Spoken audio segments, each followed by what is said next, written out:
Hello, hello. Happy Monday, October 27th, 2025. I almost said 2015 there for a second. It is not 2015. Although, if I could roll back the clock 10 years, maybe that wouldn't be the worst thing in the world. Oh, that's better. Hello, Russell. Sending me spider pictures. Juicy. Hello, how you doing? Busy week this week, so I am going against doctor's orders, and this is soda number 2 for the day. It is delightful. We've got a lot of stuff to do today. A lot of stuff I need to get done this week. Ohio Pen Show this weekend actually starts on Thursday, so I guess for a little bit of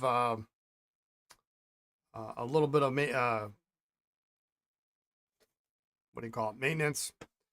No stream on Thursday.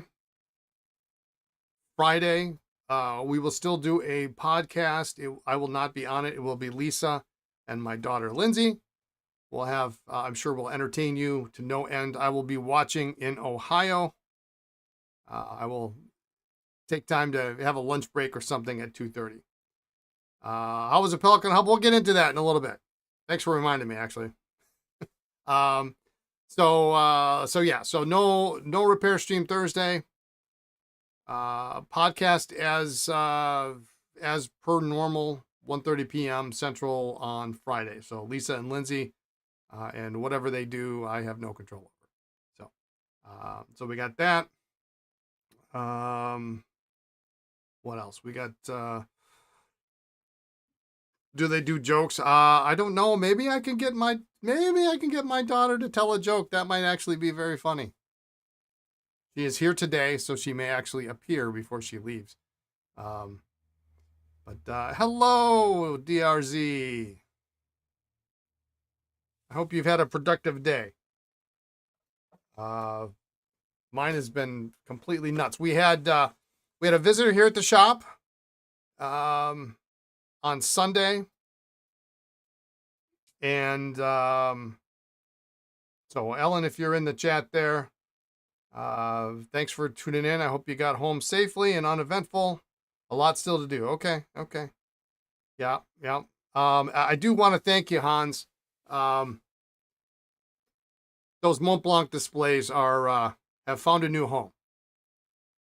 So I will be delivering them to Ohio, and I'm very happy about that. I trip over them literally every day. And the best part is they're going to a friend of mine who is not actually on Facebook. So a friend of his that helps him out contacted him, and he wants it. We made a deal. Hello, Glenn. And so they're going to get out. We'll figure it out. Like some of it, I think I'm going to ship, and then some I'm going to deliver, but I wasn't certain it was all going to fit into a suitcase, and I didn't want to promise that. But he thought I might have put them in my living room. No, they were in my living room for a long time. So I will be glad to get those out of here. And they have been replaced by over the weekend. So like I said, we had a visitor here, came to look at a couple of vintage pens, and they dropped me off. The most important parts are not going to be in your home. Yeah, it's not your thing. It's not. I'll find something else to go. I have a secret stash pile that I'm not going to tell you what it is. Already set aside for you for our next get together, whenever that is. Probably Chicago next year, or Baltimore, maybe Baltimore if you go to Baltimore. I guess I have a special pile set aside for you. But our visitor came Sunday afternoon, drove several hours to get here, and was very gracious, and dropped off. They used to sell on eBay, and had a lot of boxes they wanted to get out of their basement. So I took them all. And the funny thing was I had bought 3 new 6-foot storage racks and I buy them mainly for the shelves because I can't buy the shelves separately. And but I put them on my other racks so I can have, because they come with like 5 racks standard, but I need like 9 to 10 shelves on the rack, and so I buy extra, and then I throw away the poles, because you just can't, you can buy the shelves, but they're like the price of buying the whole rack, right? So I ended up with an entire, we kind of consolidated, because I had ink samples on racks, and there was like a 1.5 foot space in between shelves. I mean, that's just silly. So we got it down to a nice manageable level, and we had an extra rack available. So I ended up putting all the boxes on there today. So we've got a really nice variety of smaller boxes, so that when we ship certain things, we don't have to fill a whole lot of filler in them. And so it was really, really generous. There's a couple sizes I probably won't use. There's a couple sizes that are really quite valuable.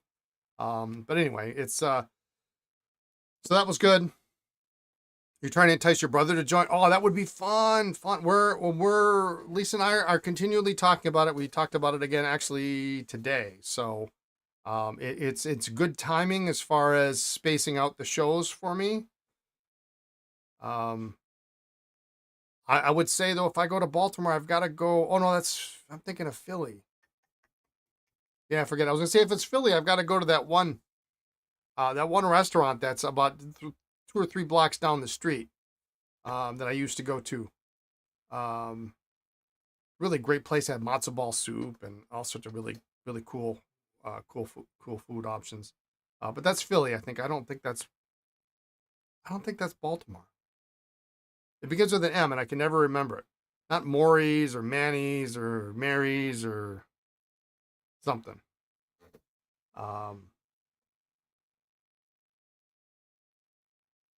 Must be Philly. Yeah. I know I'm pretty sure it's Philly. Yeah. You bought 2 wire racks for the 4 poles you already owned for your basement, and they cost twice what a whole rack would have cost. Yeah. Boy, I wish I'd known. Yeah, you got to buy the. Yeah, okay, never mind. You just can't get this. You can't get the shelves at a decent price. Yeah, not so much within walking distance to the airport. Okay. You need a weird size. Yeah, you got to buy the same ones, right? And I hated to keep the things. I hate to throw them away, but other words, 18 by 21. I don't know what ours are. I don't think. Yeah, so I think ours are bigger than that. But I hate keeping this stuff, and it stays here, and we look at it for years and years and years and years. It's inevitably what's going to happen. And I said, I am not. I already have several, like, just in case somewhere the shelves are available, I'll have the poles, but they're never going to be. They need to be like less than $10 a piece. I mean, like $8 a piece or less, and you just never find them. You never find that. So, I said, we're just going to throw them away. I'll keep the little plastic connectors, because you never know, but and they don't take up any room. So anyway, Pelican Hub last Friday, we had it at it actually was a place called what was it called, the 621 Club or 612 Club or something like that, which is actually the address of the house, and it was a house that has sort of been pseudo renovated. I don't want to say renovated because there was a lot of it that wasn't really renovated. It was like they did things that I think were maybe like artistic look. Like there was no plaster on one wall. It was just the lath. I mean, it looked interesting. No trim around like the bathroom door. I mean, it was kind of weird, but nice hardwood floors, stained glass windows, leaded windows, and a really nice kind of kitchen area. And it worked out real well for the size of our party. There was about 20, I would say probably no more than 25 people show up for the Pelican Hub. And we just all had a good time. We, like, everybody brought something to eat. In fact, one of our members brought banana bread, like literally fresh out of the oven. They made it and then they brought it over. It was still hot when they came over. It was still warm. So I'm not a huge banana bread fan, but when they go through that trouble, I'll have a piece, and it was really pretty good and was still warm, which was crazy. Um, but good chatting with everybody. We actually had people who brought stuff like to give away, which was kind of funny. Hey, Spicy, how are you? 602 Club, yes, 602, not 612. And it was a pretty solid floor space for the group. I wouldn't mind having like a Christmas party there. Except, the only thing I don't like is, we're gonna have to. I mean, it was okay. We had donations to use the space because that we sort of had to pay for it. But I don't want to do that all the time. I don't want people to think that we gotta come up with $50 or $75 or whatever it is to use the space every time. That gets kind of pricey. So, but it was a fun little place. Good conversation. We gave away some pens. We actually had a Pelican cartridge pen. I don't remember what the model was, but I had it donated to me, so I just passed it on, and we donated it to somebody. And actually went to a woman who only owned one fountain pen, and she was just ecstatic that she won a pen. So that was kind of fun. And somebody brought in an old vintage dip pen holder.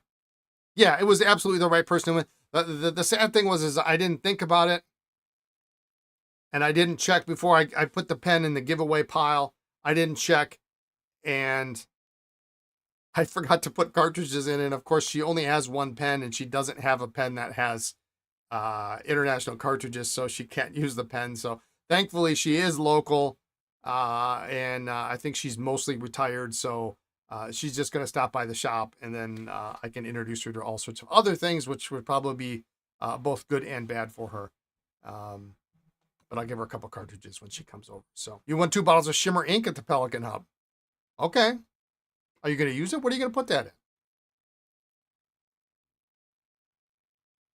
Yeah, any baked good still hot out of the oven gives at least a +2 to tastiness. Yeah, I was really impressed. I couldn't believe it.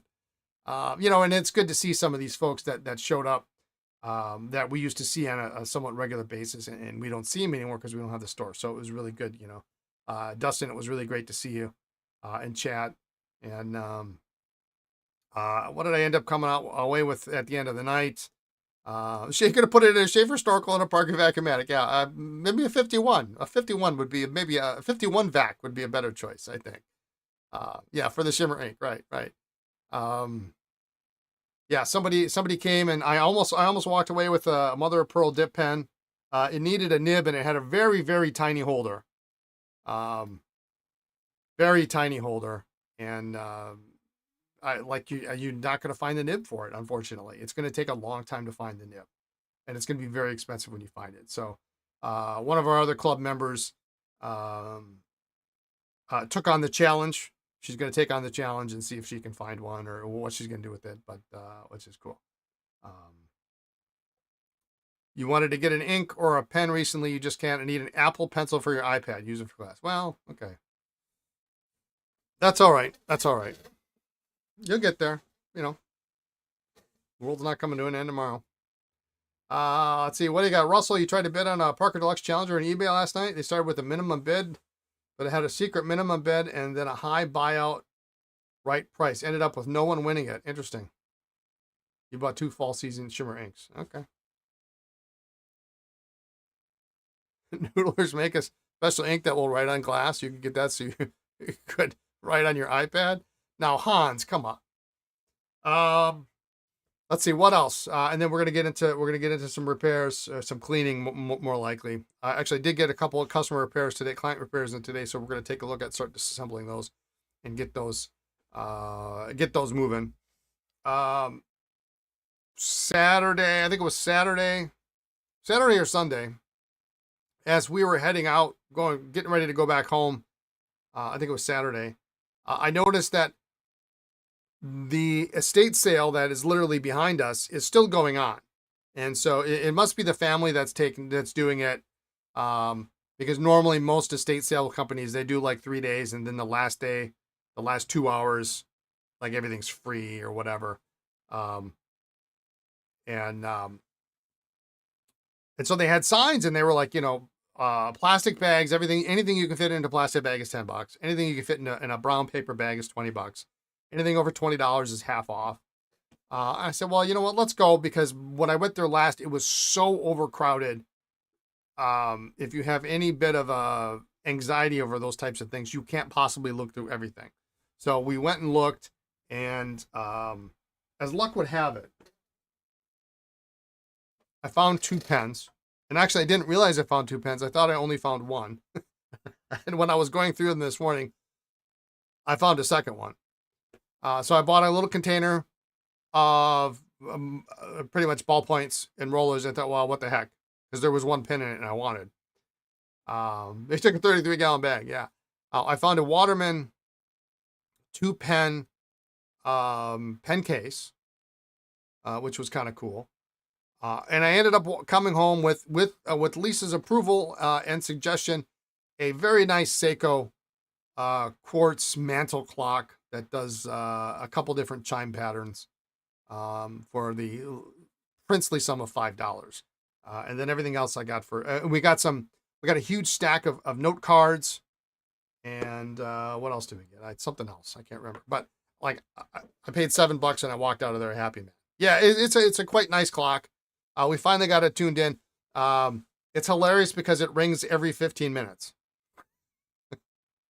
So, it's actually not too bad, because it reminds you, if you're just, if we're hanging out at the table and we're just, reading on our phones or whatever, it reminds you how long you're actually sitting there doing nothing. So, I guess that's okay. I've got it tuned down, so now we can't hear it upstairs. And I found the instructions. There's a setting where,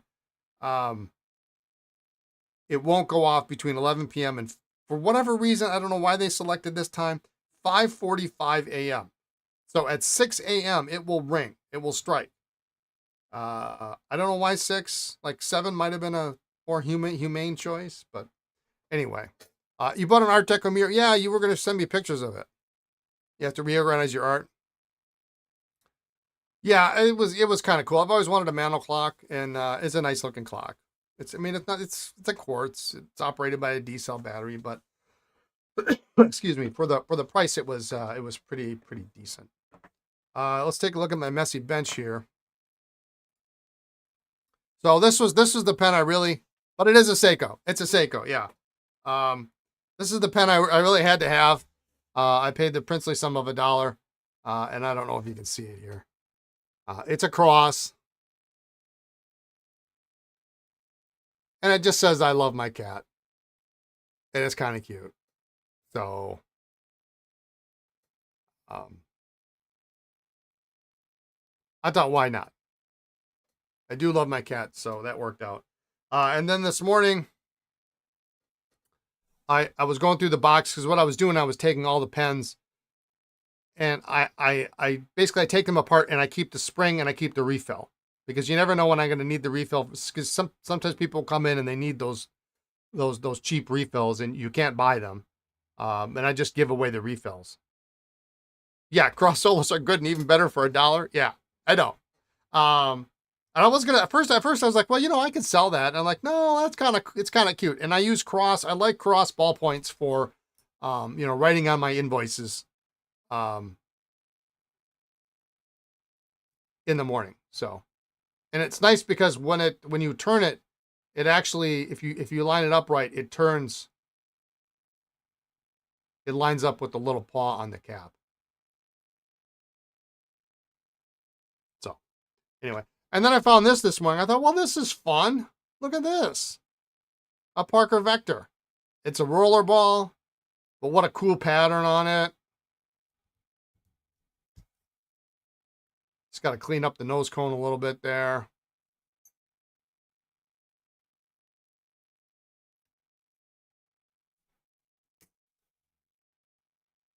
So why not, right? Why not? Apparently they made a dog version of this. And it was a collaboration between Cross and Hallmark. So I thought, why not? It's got a little bit of a, for whatever reason, it doesn't want to sit. I'll have to figure that out. But what do you use to clean up that ink? I have one also that just sat too long. Isopropyl alcohol will clean up ballpoint and roller ink quite nicely.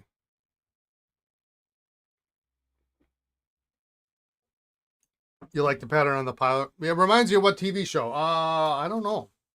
It'll come to me. Piet Mondrian? I confess I have no idea what you're talking about. But anyway, so I got myself another.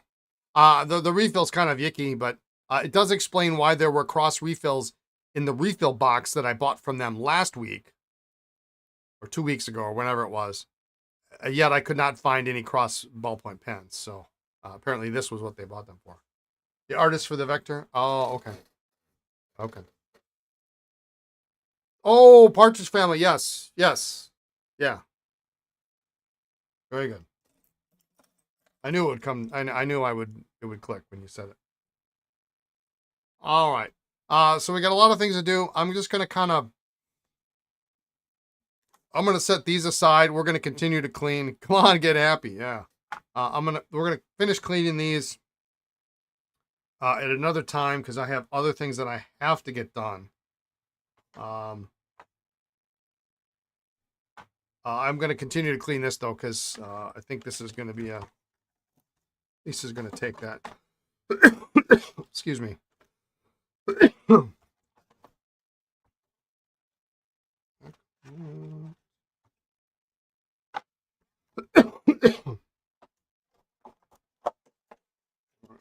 So we'll finish up with those later.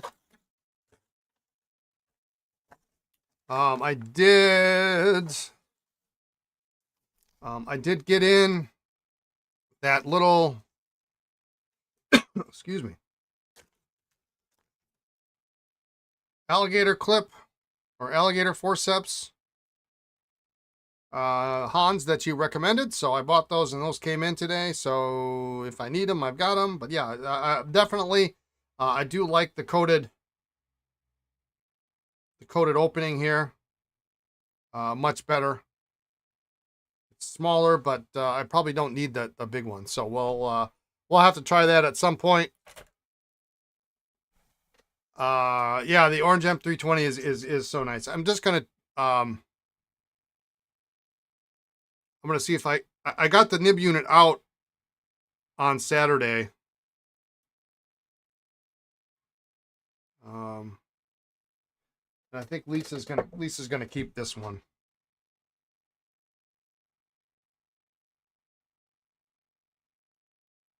So I'm just gonna put that in my ultrasonic.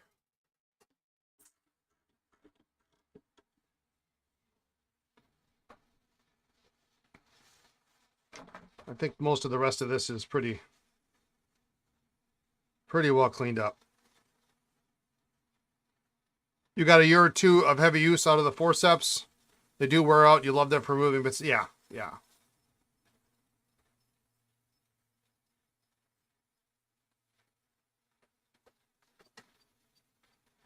All right.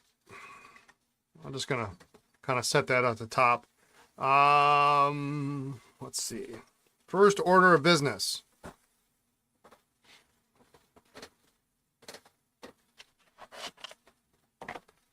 All right. My order of business is to find 13 usable pens out of this batch. They're all usable, of course. But I need to find the right assortment here.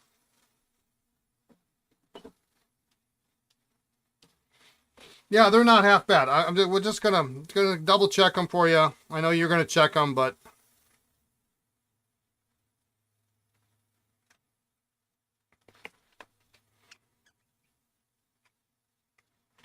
one doesn't have a nib.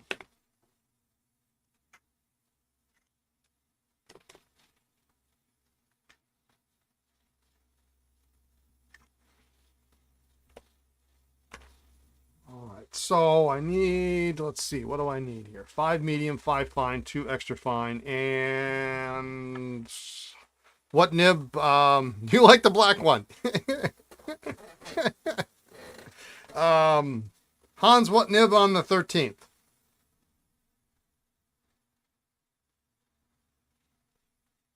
Medium? 2312? It can be done. I'm certain of it. I just, that one's for you then.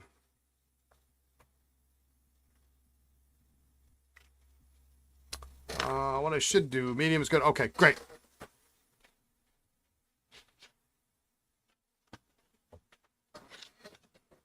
All right, so the goal will be to find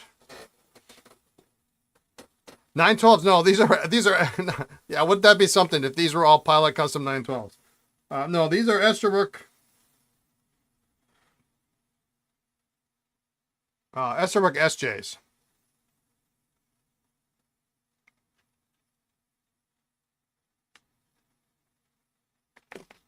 That pen is awful.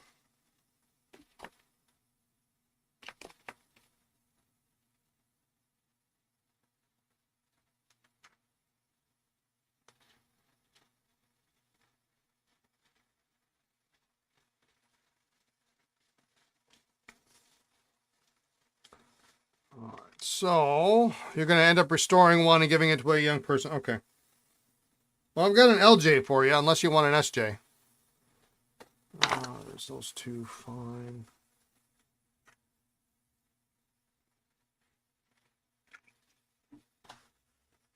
Medium.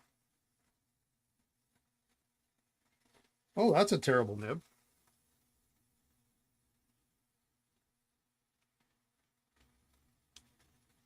All Greg nibs. No. That one happens to be a Greg nib, but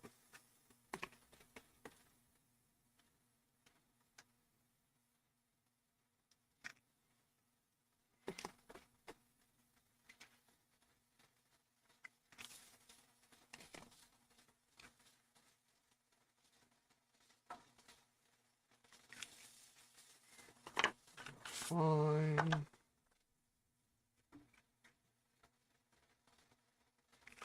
I'm just looking for the nibs for now, and then if I don't find what I need out of here. You're good with anything. Everyone should get a vintage pen. Yeah, hoping they inspire interest in vintage pens and repairs. That's a goal. Yeah.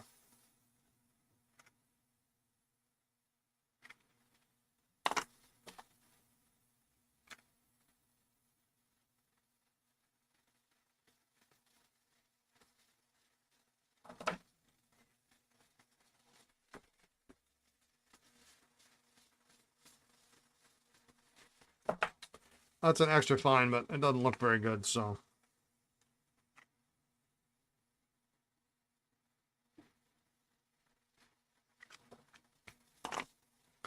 Okay, so there's the fine.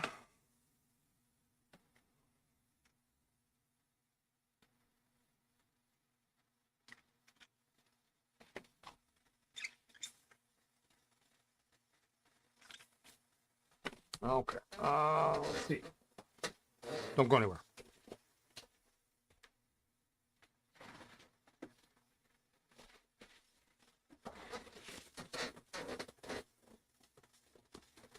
I just need to find a couple extra fines.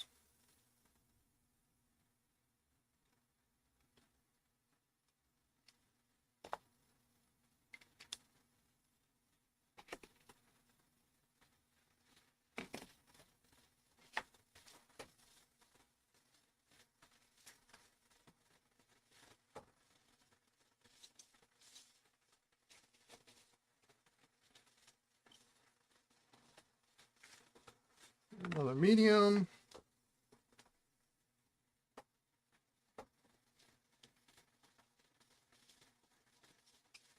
The only thing about vintage is a pen 20 years older than me looks 30 years younger than me.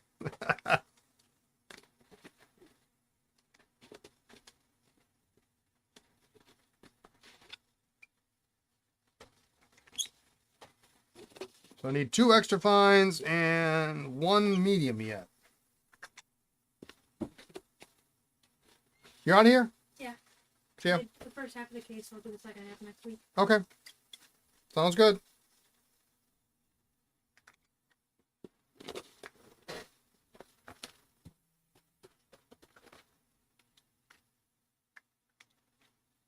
Just got to look through some nibs here. We got plenty of pens to search through.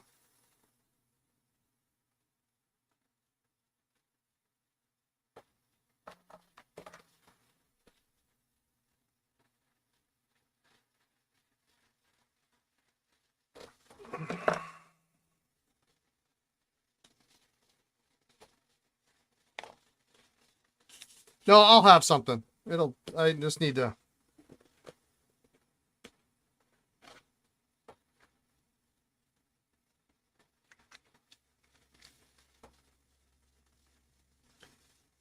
Everything's either coming up 9,000 series or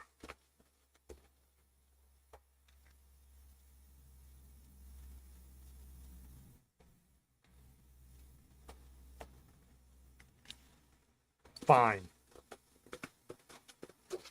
But I might have a few pens to sort through. Yeah, 9,000 gets expensive quickly. Those are extra fine, so I'm gonna just try those. One I'm not super hyped on.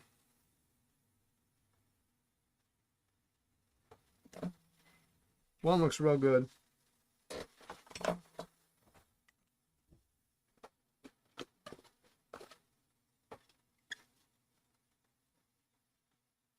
Oh, here we go. Now, as long as you don't care whether the medium's a 1551 or a 2668, and quite frankly, they're basically right the same. I never put any premium on a 2668 over a 1551. Okay, good.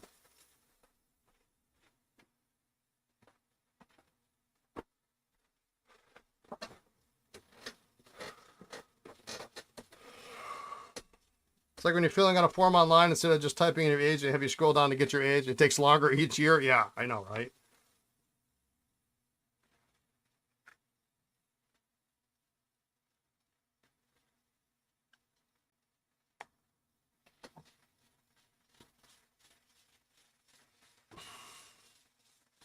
Yeah, 1551 was my first, my very first Esterbrook nib.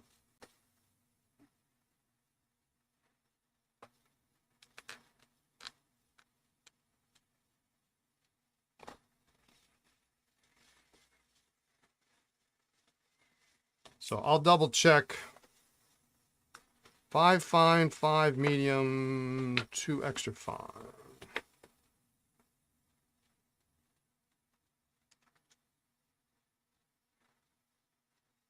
Yeah, one of these had a 90, 90, which one is that? 9128 in it. Yeah, like, yeah, no, that's not gonna go. All right, so I think I got everything. 2 extra fine, 5 fine, 5 medium, 6 medium. Okay.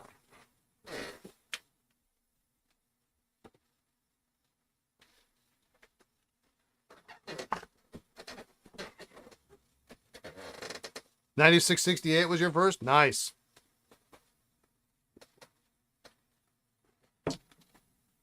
All right.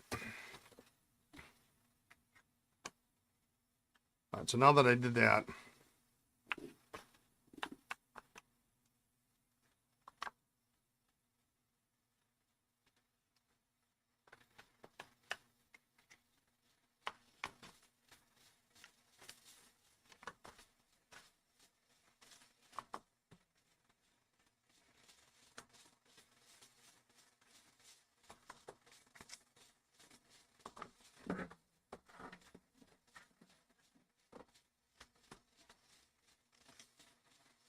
yeah, I was really blessed. My first Esterbrook, not only the sack was still good, but the nib was smooth as silk.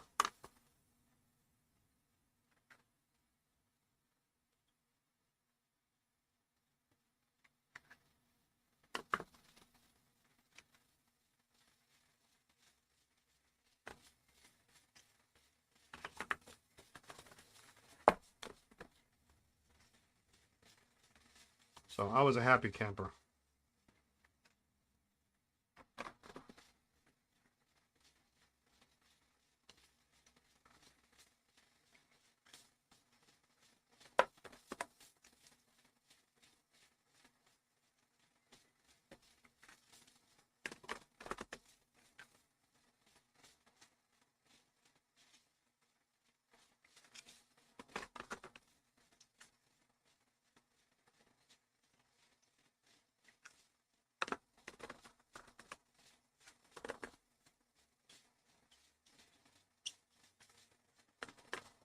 All right, so let's toss these in the cleaner.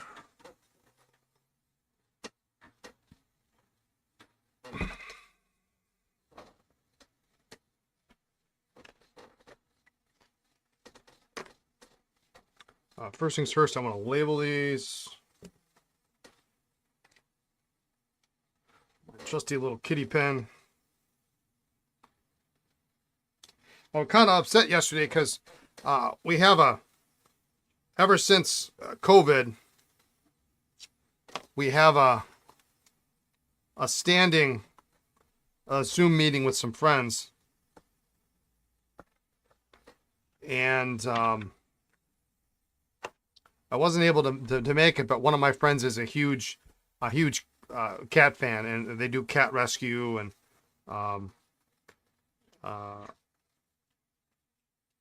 I wanted to show off my new pen. And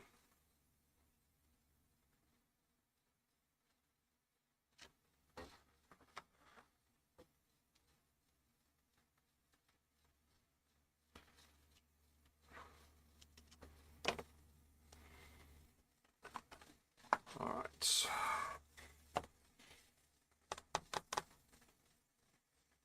So I'm going to clean the caps too for you. Let's just get everything nice and clean.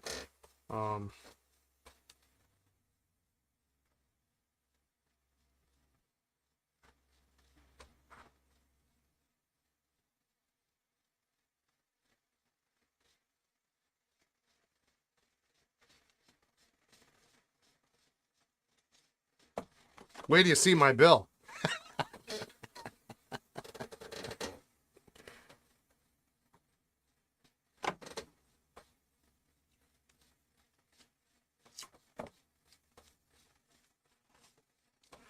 Mike, I forget.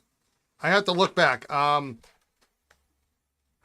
should be able to have all this packaged up and ready to go out in the mail for you tomorrow. That's my goal. I'm really trying to get things wrapped up this week. And the other thing I should mention,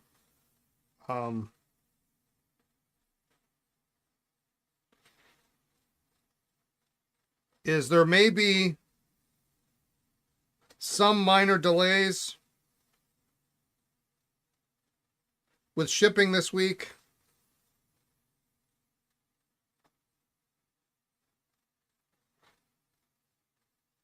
Since I'm not here.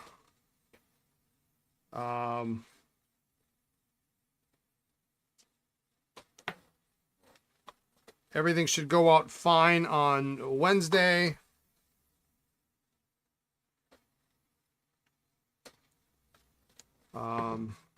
There will be, so anything after late in the day on Wednesday will not go out until Friday. Because Lisa's going to do the shipping after she gets done with her regular job, so there's no way for her to get it done. You know, we'll box everything that comes in Wednesday up until we leave, which I'm not planning on staying here too long after the stream Wednesday, because I got to get home and pack. So whatever we can get, I'll continue to ship all morning. And then Lisa can get it out Thursday morning. But if it comes in like overnight Wednesday night, it'll get packaged up Thursday evening.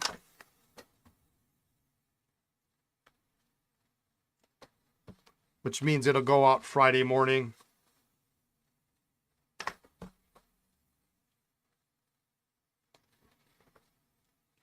And then anything Friday is likely not to go out Saturday. It'll probably go out.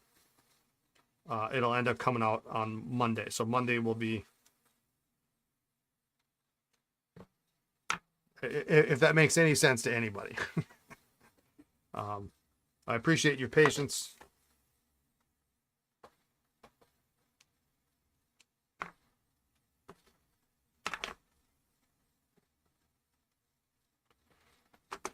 But we obviously can't ship when I'm not here. So, and I literally do all this, pretty much all the shipping. So.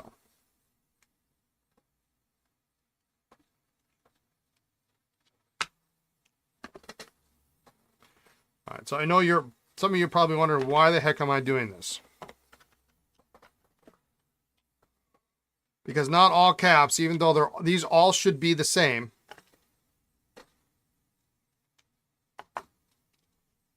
they're not all going to fit as nice sometimes on different barrels. So if I just number them, and as long as I don't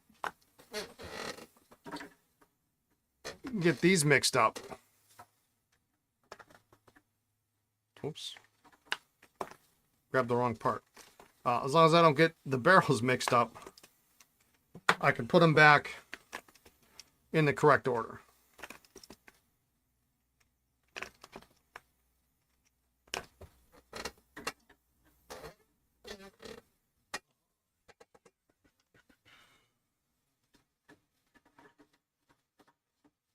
And these caps will clean up nicely.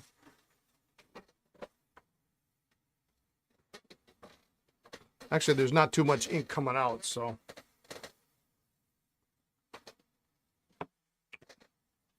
All right.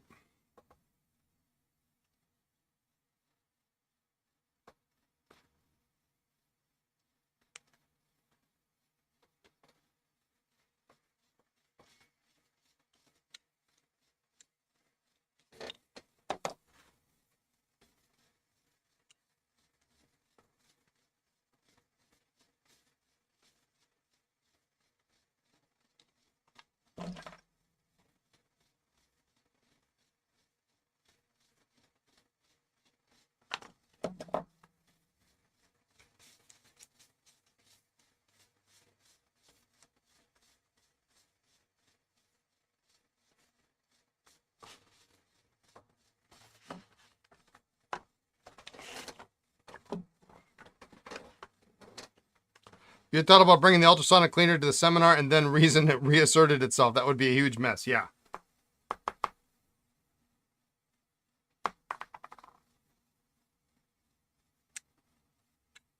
You know, it wouldn't be the worst thing to, if you had it, to show people how it's used and what it's useful for. But to clean all of them, yeah, no, that would be.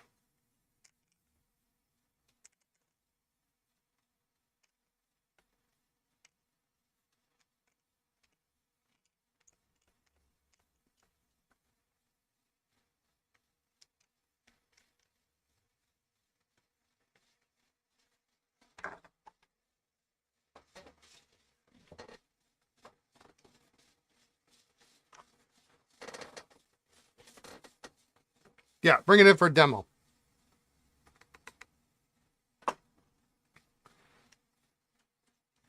What to do, what not to do.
if this is successful, we should do it at a seminar and a pen show together. That might be too much, so we both love to be at the actual show.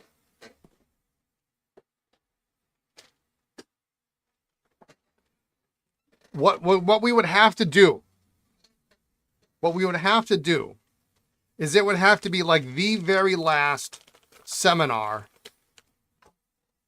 at the show, after we have spent all our money. So there's no reason to be at the show.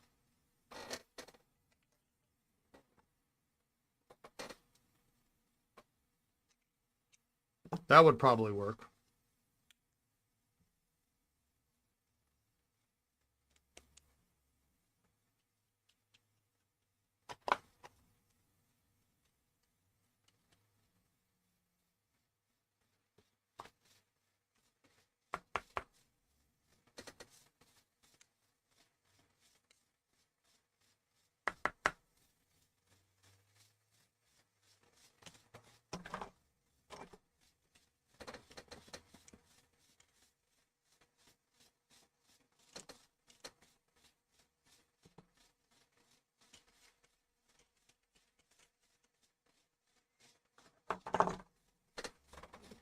Out of like 60 custom pens I have made over 5 years, the maker had one blank that had a void in the blank that was not usable. That happened yesterday. You found a void in a friend's $2,000 Visconti? Had a flaw in the blank. It does happen. I hope your maker took care of it and got a replacement blank. Yeah.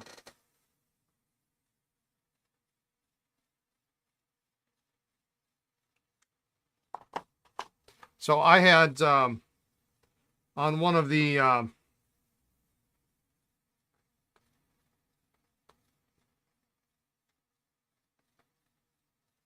that's tough. On one of the consignment pens that I just got in, and I was doing research on it to try to figure out you know, how much this thing is worth, because it was a maker that I was not familiar with, and apparently the maker does not have an actual website.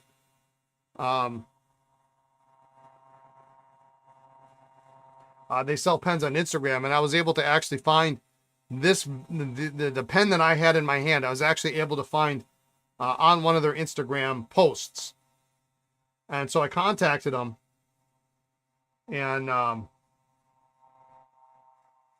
say, hey, can you tell me what model this pen is,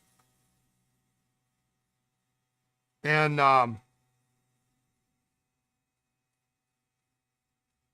how much it goes for? And they sort of told me and said, well, that particular one had a couple of voids in it, and it took me a long time to find them. They're two small ones I found.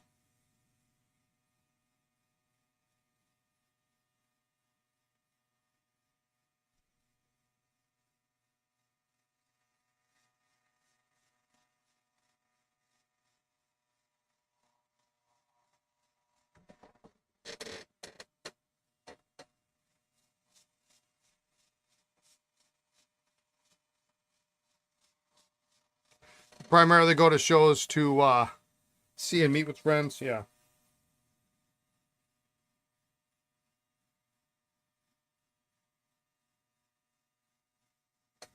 Oh, what is up with this pen?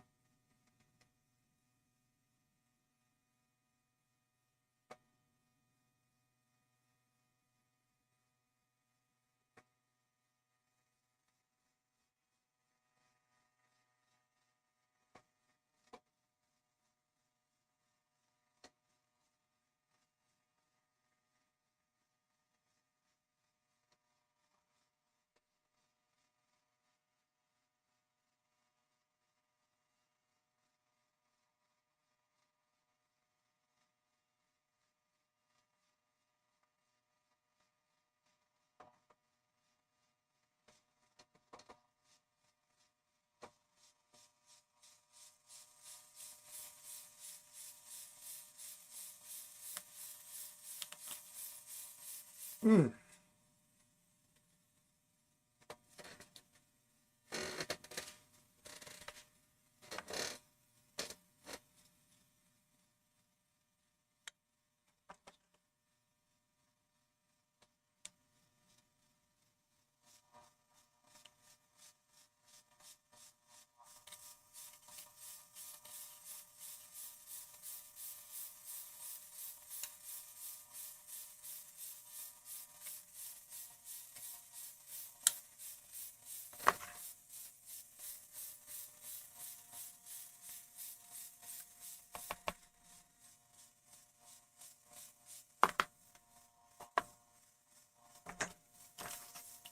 Somebody really liked the adhesive on this one.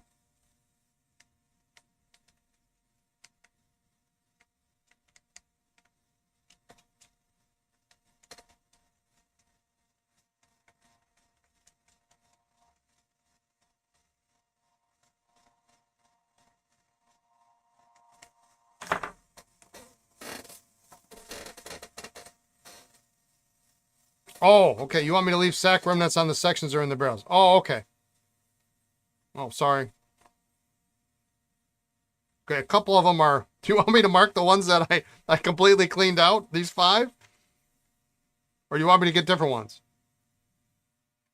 I just want to make sure that J-bars are good.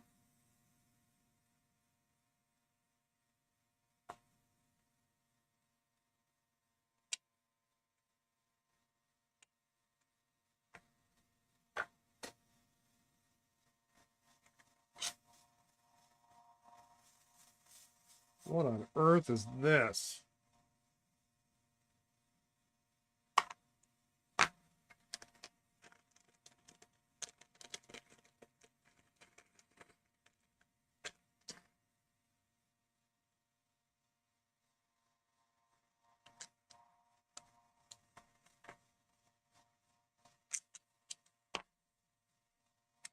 All right, that's got a sack on it, so we'll just put this one back in. It's a terrible sack. A bit on the section. Okay. Yeah, sorry. I wasn't thinking. No good deed goes unpunished, as they say.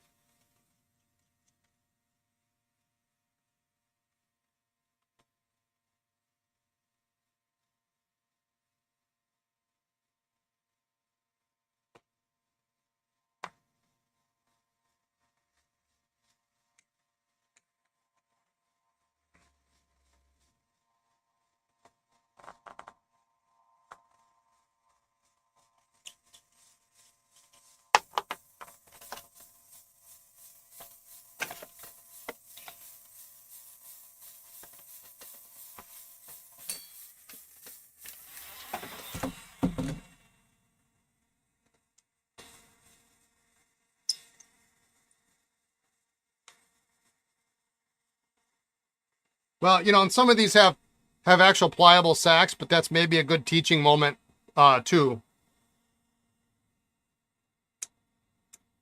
That, you know, you shouldn't trust that.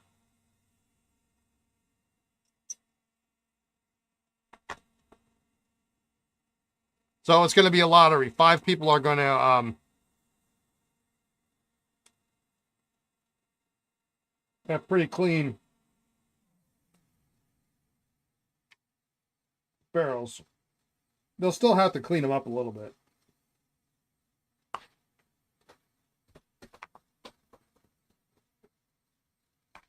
I'm going to throw that back in there.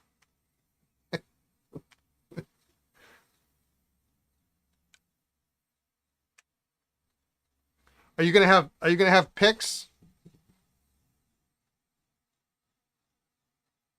Like there's some crusty stuff in here that they could pick out.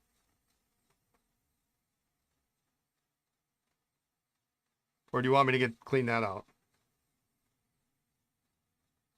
Okay, so I'm going to leave that in there. The J-bar looks good for the most part.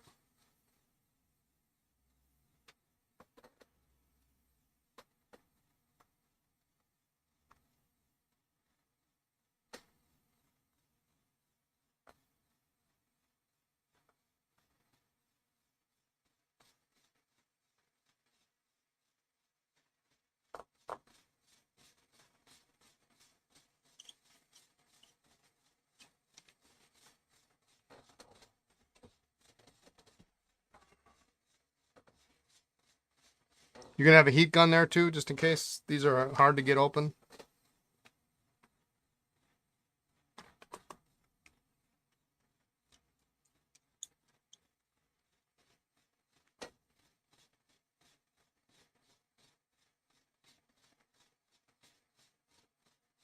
Two or three. Okay, good.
You plan on destroying a pen with section pliers to show how dangerous? You got a wherever or something you're going to do that on?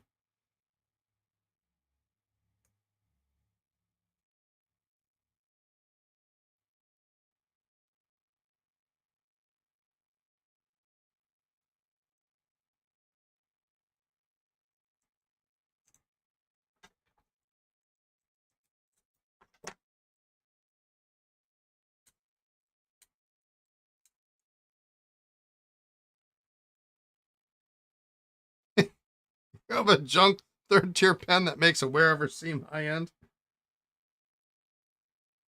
Boy, could I hook you up.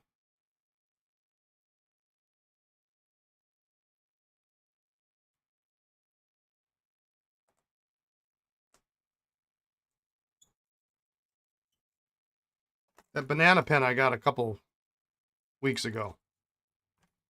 It's getting warm in here.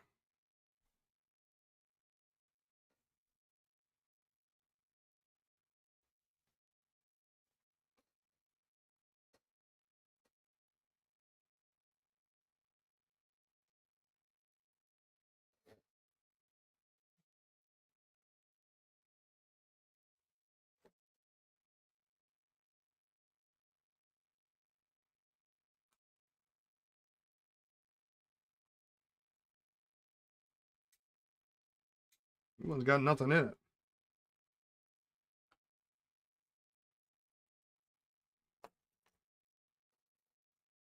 You had to finally turn the heat on? I turned it on at the house, but I gotta redo the schedule.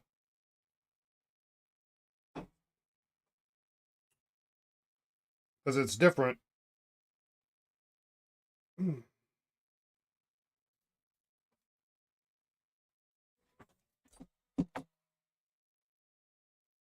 But I got the schedule worked out here. Because it's different every day.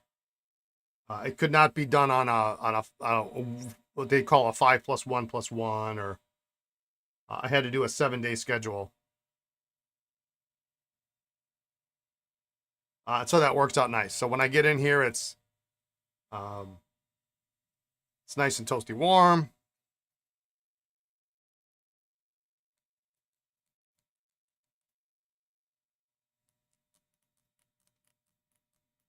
A little bit too warm, actually. Like 67 here is way too hot for me.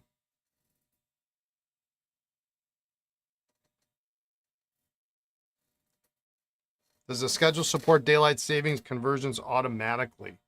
That's a good question.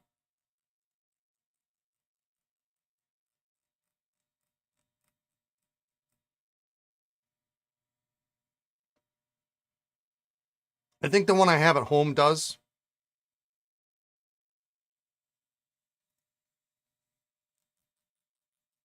But I don't think the one here does.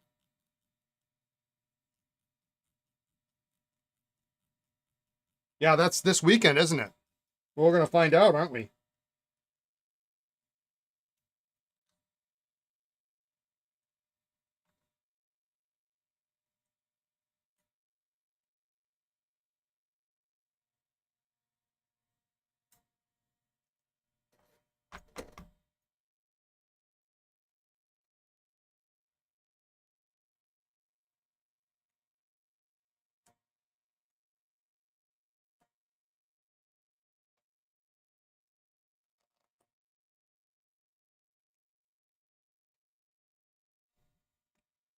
Humans don't support daylight savings automatically. Yeah, you know what's funny is I can't believe how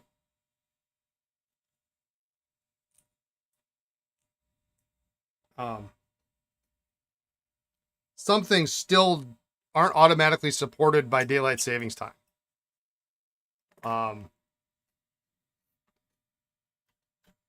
For example, my e-commerce platform,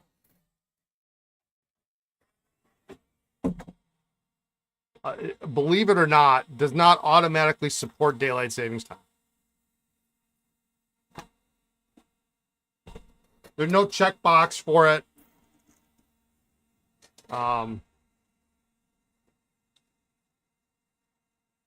I'm astounded by that lack of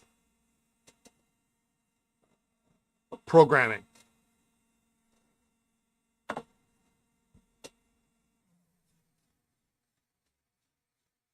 Like, how many years into the 21st century do we need to be before everything is, or at least there's an option to check the box to support daylight savings time. So twice a year, if I don't remember the order dates, the order times for all my orders will be off an hour, you know. And so if I'm trying to troubleshoot something and I forgot to change over the time, I don't remember if it was the order was at 1 o'clock or 2 o'clock or 3 o'clock or whatever the hell time it was.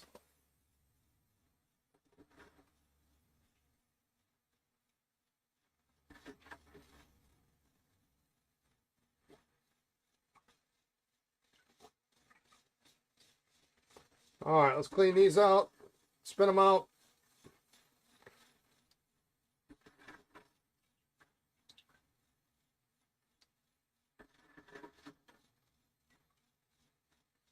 Something was dirty because my water is black now.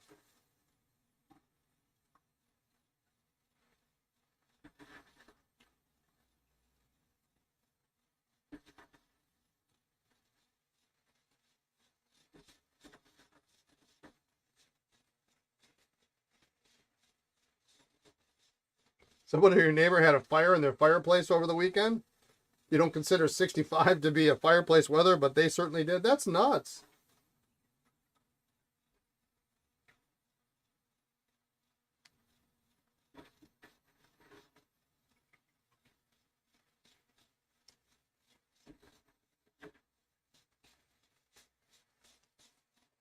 The bagel shop, you had an open sign. They had a digital setting for each day of the week and open and close times. After like 3 years, it would die and they would get a new one. Oops. One of these things is not like the other. They're probably not going to fit on any of these pens.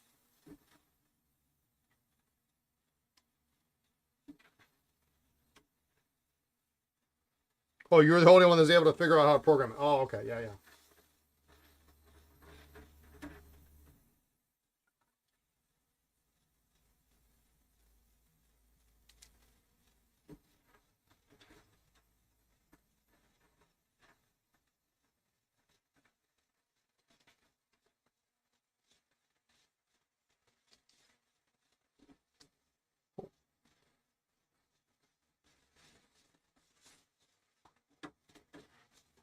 Put that Pelican nib back in there. Oh.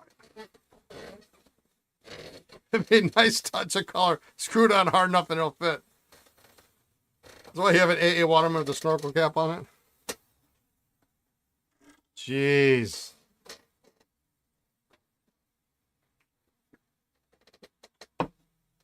I recently had a couple weeks ago. I was going through pens and I found a Waldorf. I don't know if I showed you this pen. I think I did. A Waldorf with a fat touchdown conical nib in it. It was, I mean, I gotta give him credit for coming up with that.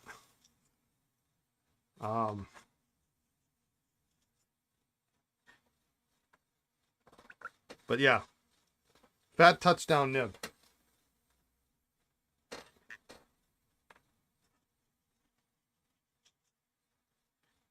Nib was a disaster, but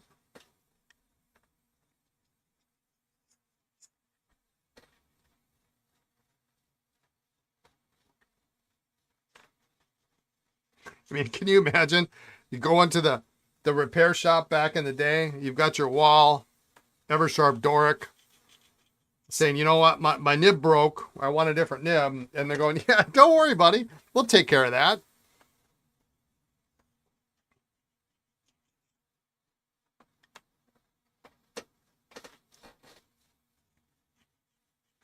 Yeah, I really hope it was someone's home project and not like a reputable shop. It looked like a home project because there was like glue and all sorts of nastiness going on.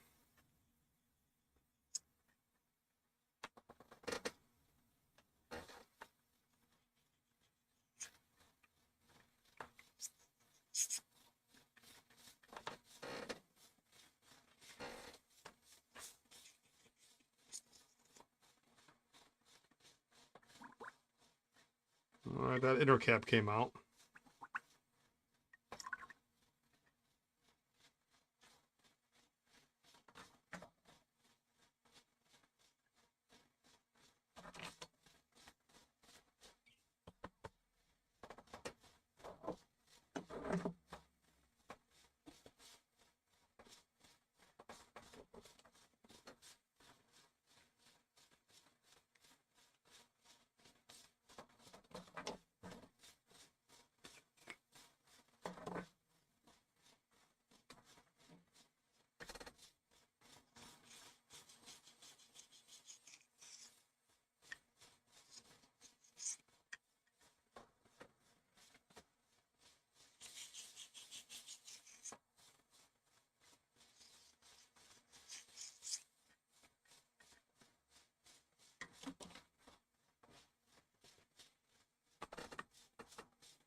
Oh,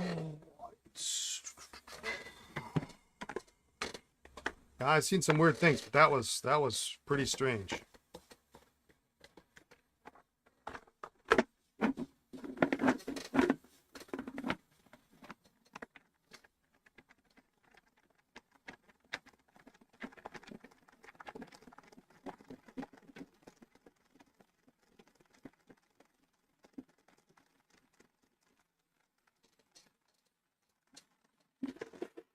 Ah,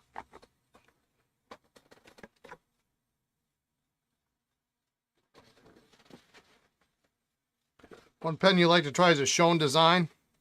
Well, as luck would have it, I happen to have two here in on consignment.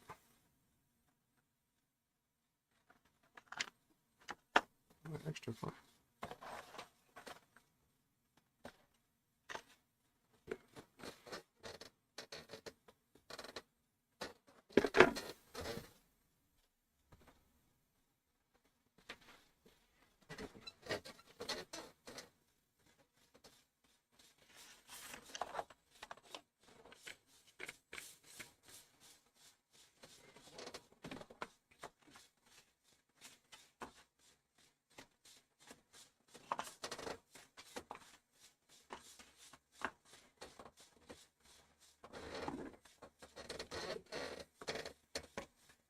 Yeah, not the.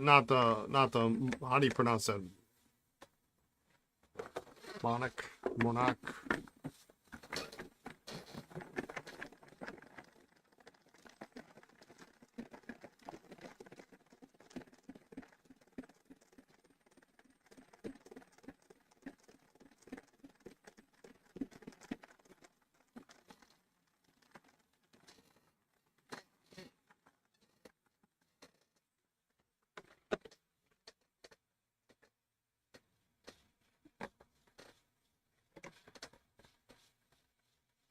Two, three, four. Let's do all the fine nibs here.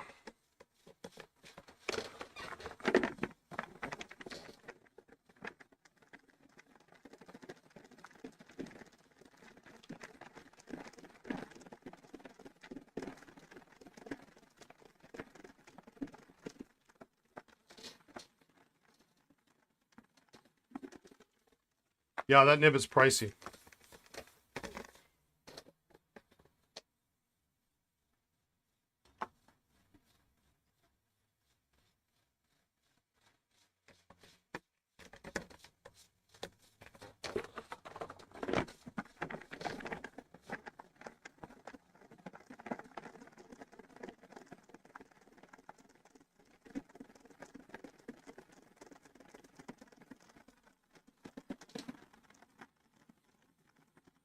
I think at $400 that thing needs to like make me dinner. I mean, I get it. I really do, but I can think of a lot of things I could buy with $400. A lot of pens, a lot of really great vintage pens I could buy with $400.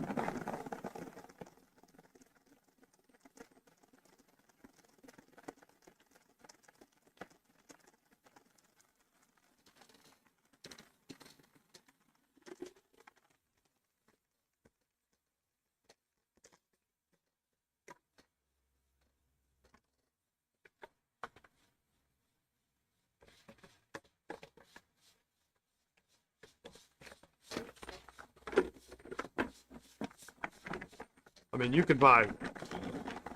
I mean, the nib's 400, so you got to put it in something, right? So you're pushing close to $600. You can buy Maki-E for $600. Urushi.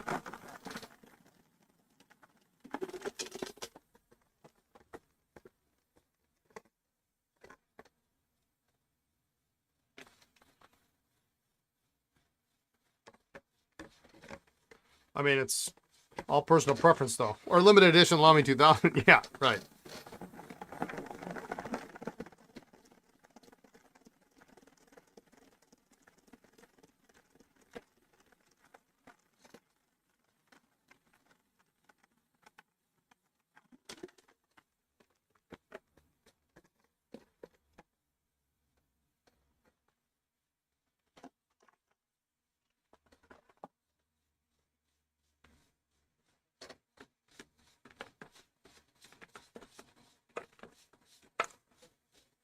Or barely buy this year's. Okay, yeah.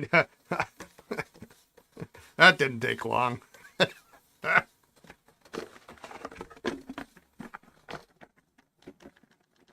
think at that point I'd rather buy the Shown.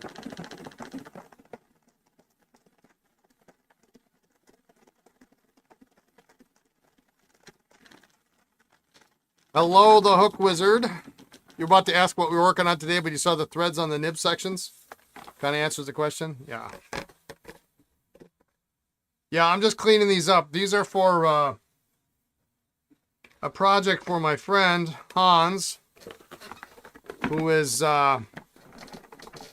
giving a class on how to repair a vintage fountain pen.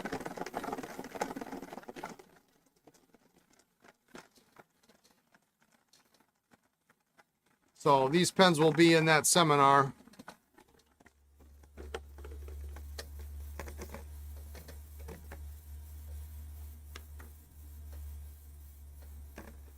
So we're just kind of cleaning them up, and then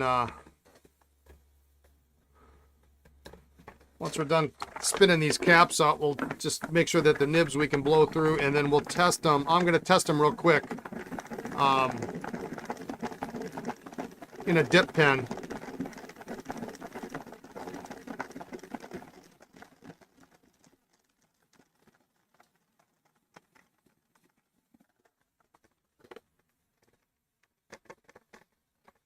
Yeah, resacking. So,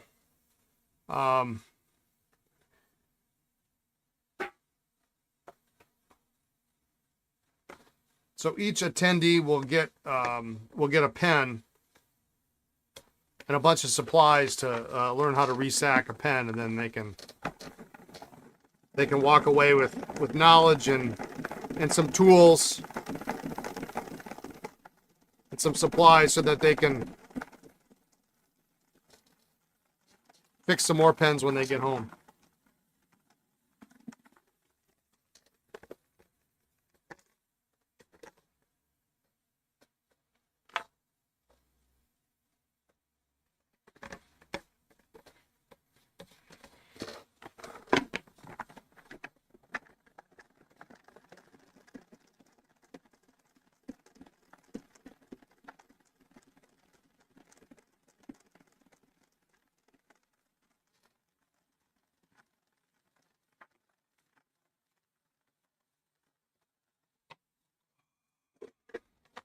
Man, I did not sleep well at all last night, so that's how I'm going to justify this second Diet Mountain Dew today. I don't know what it was.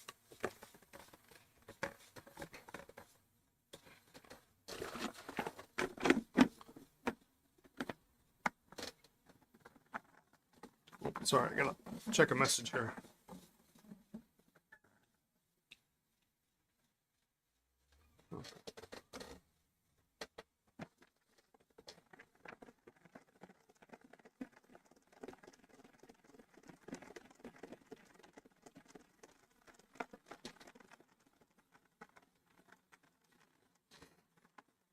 You have to learn all from YouTube videos, and who knows how right or wrong I've done it. Yeah, I've seen some of the videos.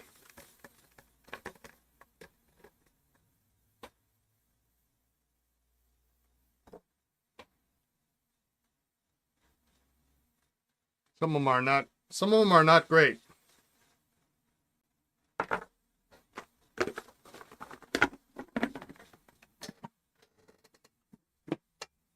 The problem I think is like most of them are at least 75% correct. You know.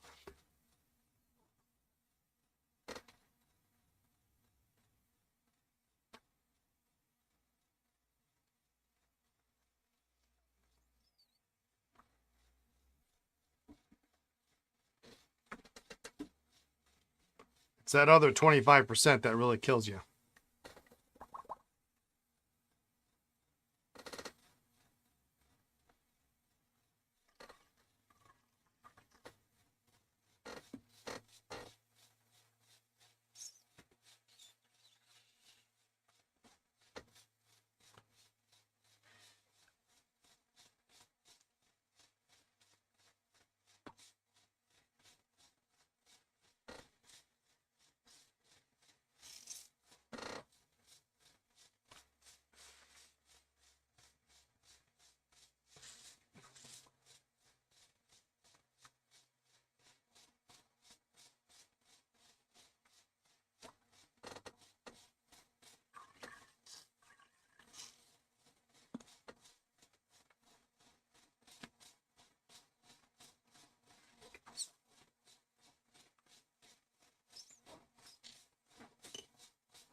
We were all excited a while back at an antique store. They had a box ST stub nib in the case. It wasn't the stub in the box. Yeah, that happened to me earlier this year. I bought a, I forget what nib it was. 9000 series.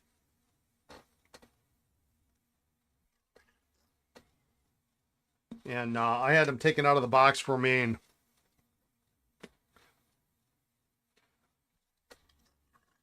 no 9000 series nib in the box, but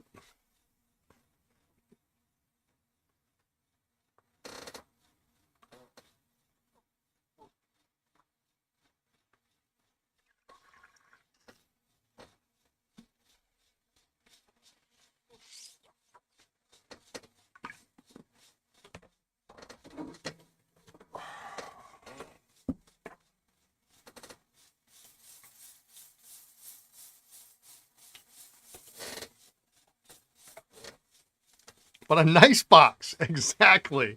Nice box. I may go down in history for the nice box comment.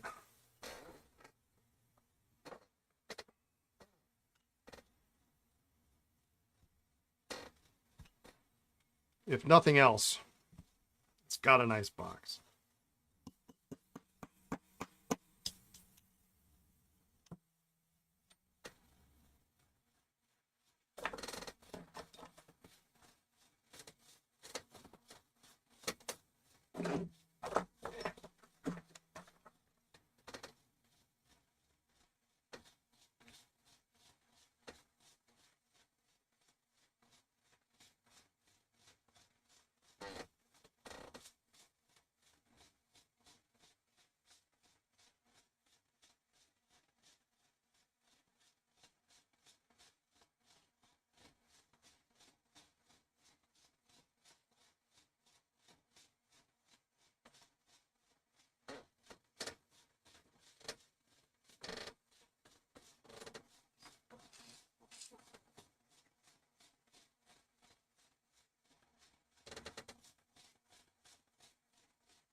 Some of these just seemed a little bit.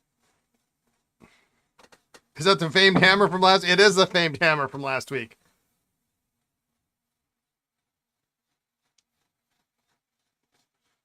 I wanna sand down, just smooth out the handle a little bit, and maybe put a coat of shellac on it or something. But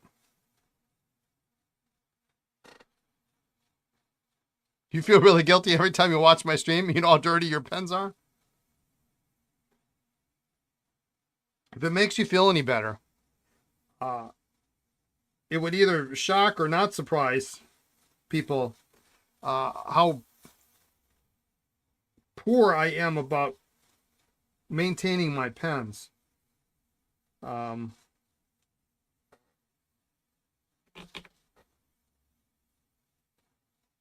because I have lots of pens that I test,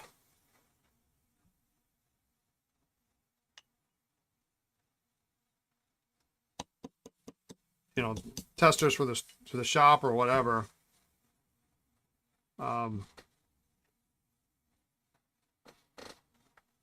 Sometimes I only use a pen for a couple of days and then it's on to something else.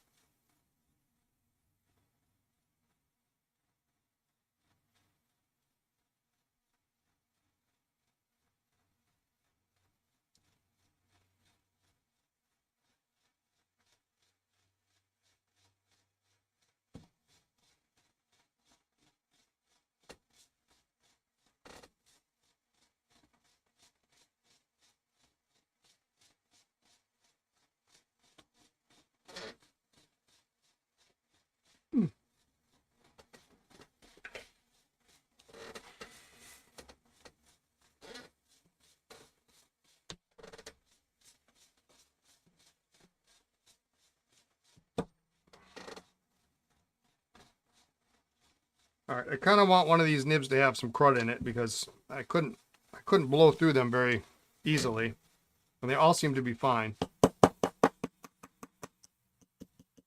Your pens are either inked too many for too long or pretty well cleaned. The issue is trying to remember which pens were inked with what inks, or in which case they're in. There we go.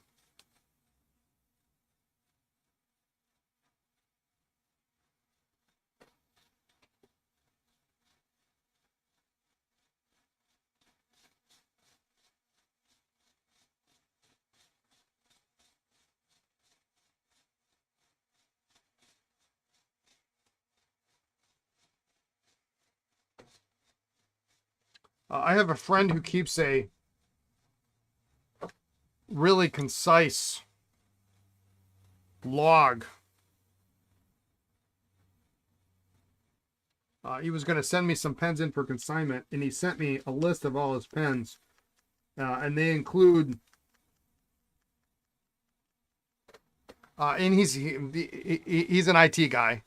He's in IT, so and he actually has not only the last time he inked it, the last time he cleaned it, essentially how many cycles. So how many times it's been inked, whether or not it's currently clean. It was an impressive level of data retention.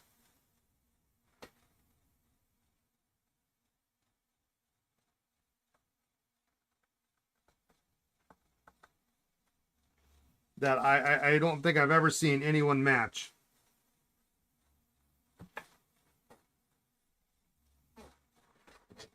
You should go through everything you have and clean the ones you need. It's a terrifying prospect. Yeah.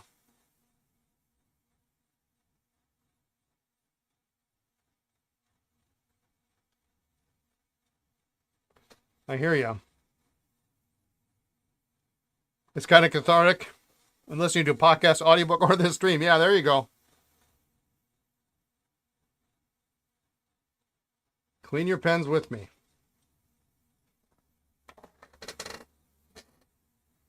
Yeah, gold and silver has been dropping.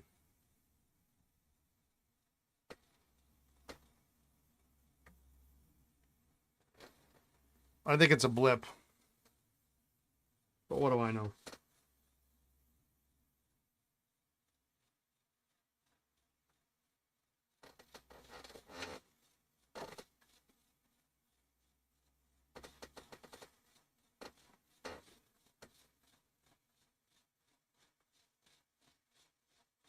Nobody practices what they preach. Not a lot of people, that's for sure. I'm pretty open about it, though.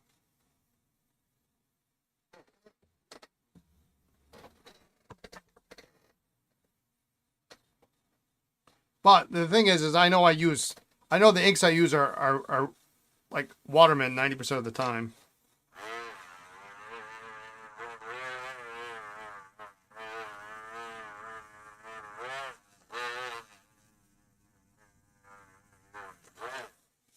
So when I do get around to it, it's not usually too bad.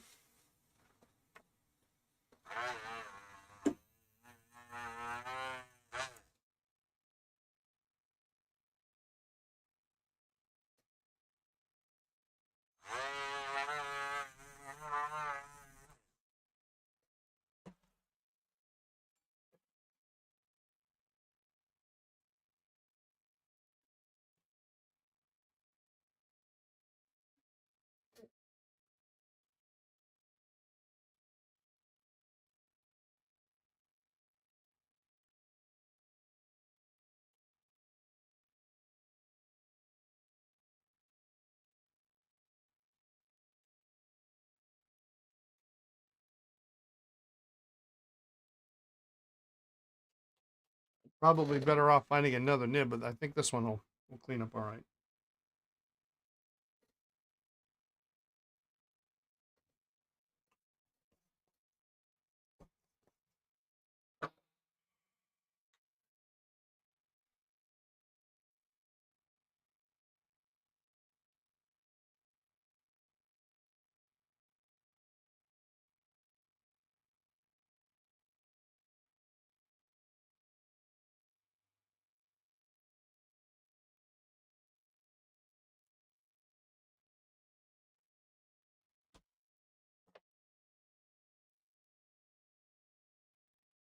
Oh, yeah. We're not doing this nib.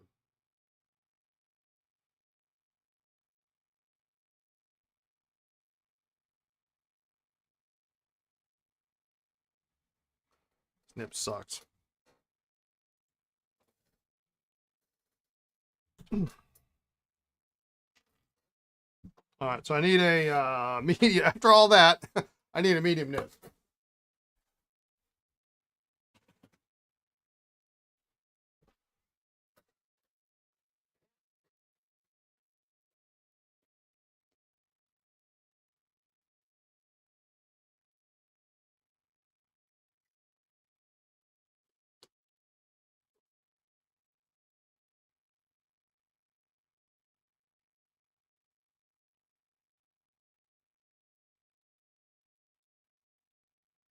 There's a good one.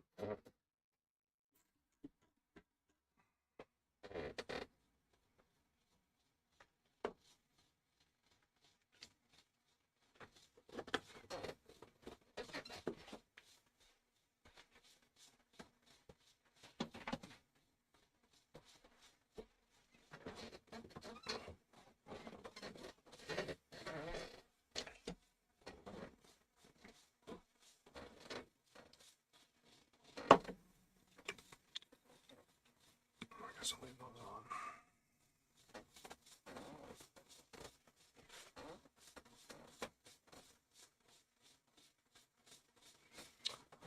All right, so I want to make sure these nibs are good.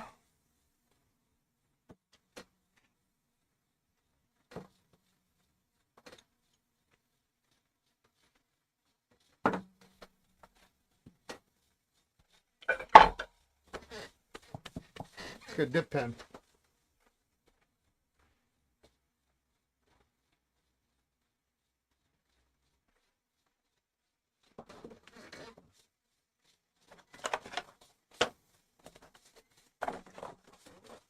So this is ridiculous. I know last week, I'm going to have to go back and watch my stream from last week because I wrote down on the bottom half of one of my pages. Oh, I know where it is. Things that I needed to do in Ohio. And I remembered one of them, but I can't remember the second one. I only wrote two things down. but I think I know where it is. And I got rid of the piece of paper's gone. It's not in the garbage. I already looked there.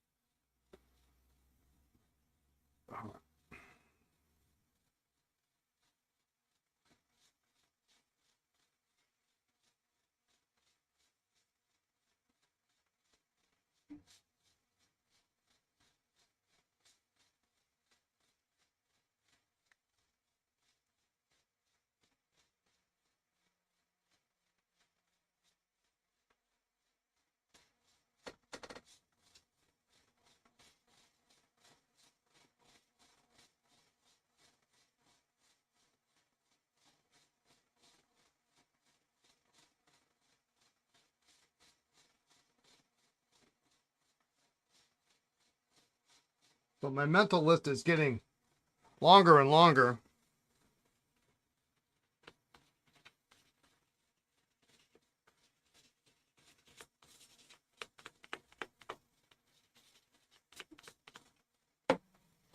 And I am certain I'm going to forget something. I always do.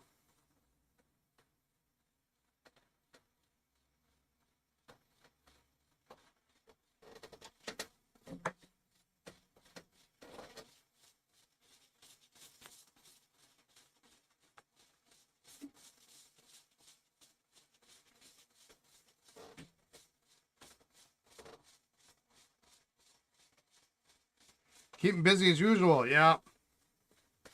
There is always work to be done here.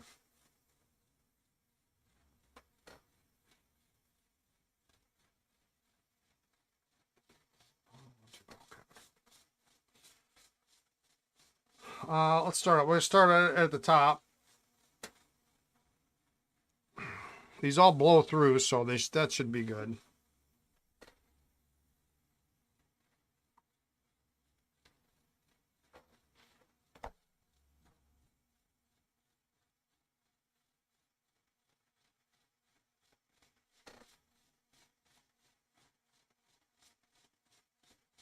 Yeah, that works.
As you join in later, these all just minor tuning or more involved repairs. So what these are is these are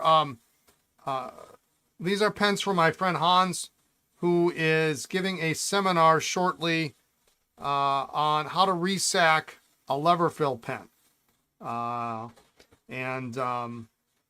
I am just kind of cleaning the pens, inspecting the nibs, and then I will send them off to him, and he will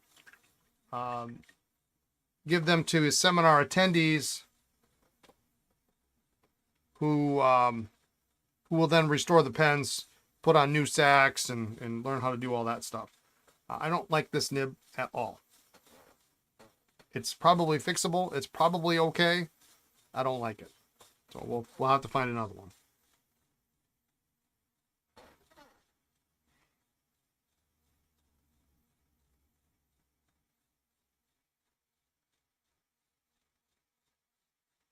Wow, look at the taper on this guy. All wonky. So glad you guys are back in the saddle again. Just found out this weekend on Twitch, of all places. Been watching all your VODs and Cardinal Pens TV episodes and loving it so far. Thank you. Thank you so much. Yeah, a lot of the repair streams going back to about July, 28th-ish, are on, we're dual streamed on YouTube as well. So, and now I think we've got up to 14 days worth of VODs on Twitch, but you can watch them. You can watch them all on YouTube.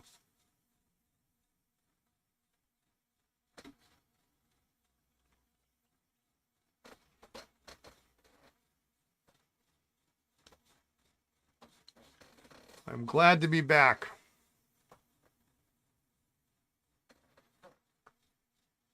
I'm glad to actually be selling some of this crap that I've been repairing all year.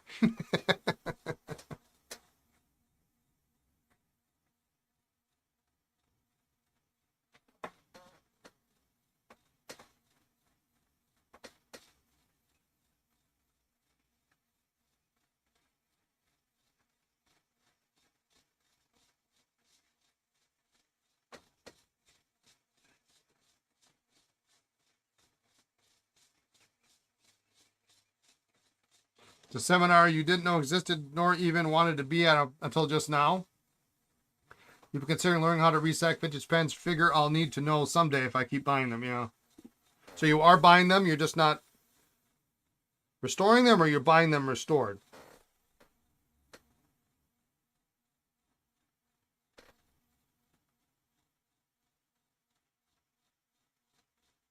Well, now see, now this fine is more like a medium. So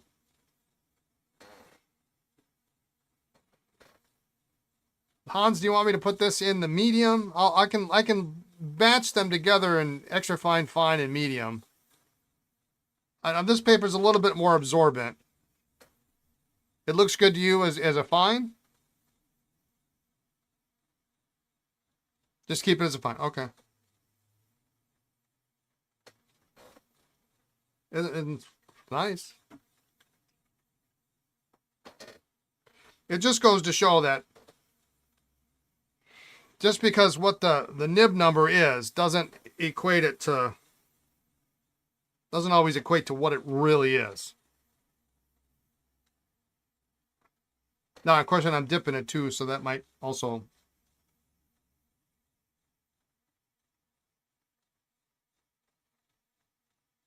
That one's perfect.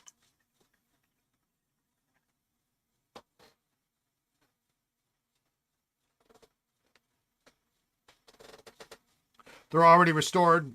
You don't have the technical know how to do it now. It's not hard. It's not hard. I mean, you keep watching, you watch our channel here and you'll see it enough times. You watch some of the videos and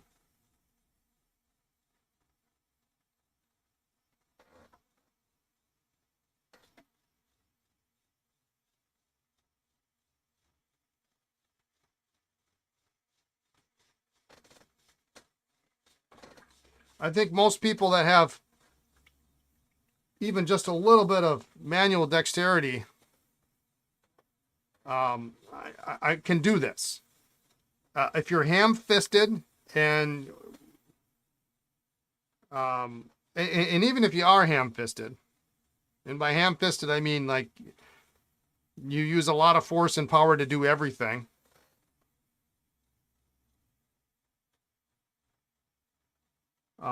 You can be trained to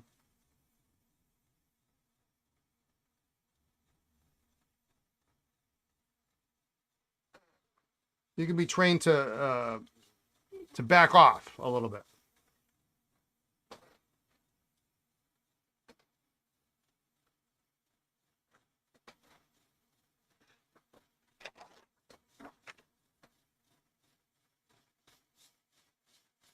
Now you start getting into, vacuumatics and snorkels aren't that hard, but they require considerably a little bit more, know-how.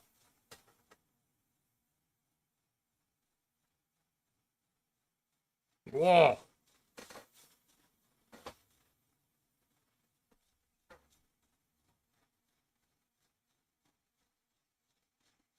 I'm putting this one in your pen.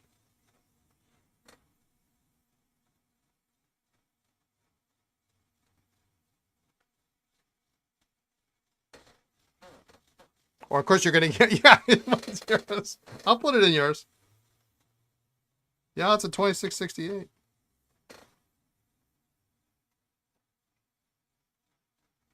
Thoughts on entry-level vintage pen from your store needing something for journaling at home? You bought a Schaefer from eBay last year and it came with a cracked body, so I scavenged the nib.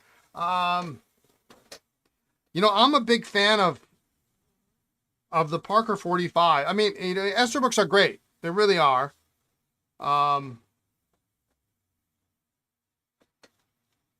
They're good pens. You can have. I'll get back to Parker 45 in a minute, but I'll tell you why I didn't choose that right away. 45s are great because they're Esterbrook's are great because they're the number of nibs you can put in them is just astronomical. While I do not sell replacement Esterbrook nibs, I stopped doing that a long time ago. Because quite frankly, I need them for my own pens. I do carry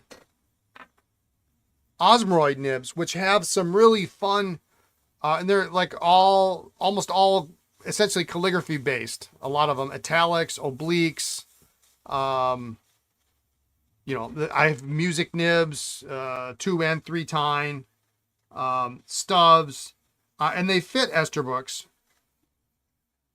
And so that's fun because you can buy for 20, 25, 30 bucks, you can buy a nib and really transform the whole pen. So Esterbrook is great. But the reason I mentioned 45 is not only is the pen very beginner friendly, the nib unit is, you know, just like an Esterbrook, it does unscrew so you can clean it. Which I don't recommend always. You have to know the little intricacies of a 45 with the nib unit because the feed is long and thin and it's easy to break. Okay, but it does come out for ease of cleaning if you need that, and you don't need it all the time. But the reason I recommend the 45 is that cartridge converter pen. It still accepts, even though it's been made for what has it been made? 50 years, 60 years now. It accepts the standard modern Parker cartridges and converters. Usually, if you find it with the converter, usually it's got a squeeze converter, which is absolutely fine. However, it will accept the modern Parker piston converter. And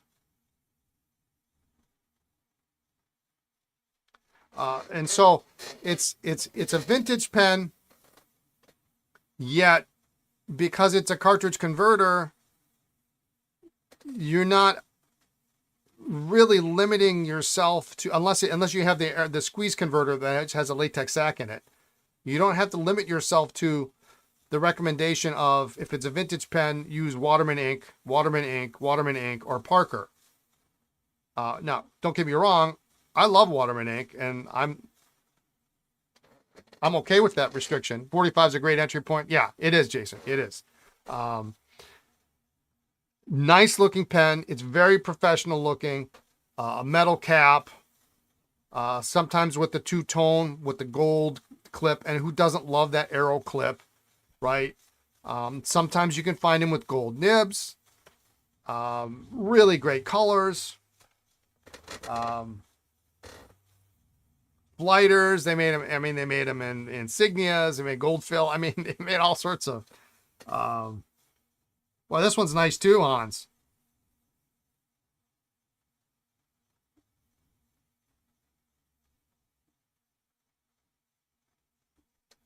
You do have a quink, so you're good to go there. It's fantastic. Thank you for the recommendation. I'm going to need to stock up on pen flush, so that's a good time to get it. Yeah. Yeah. Well, this is nice too.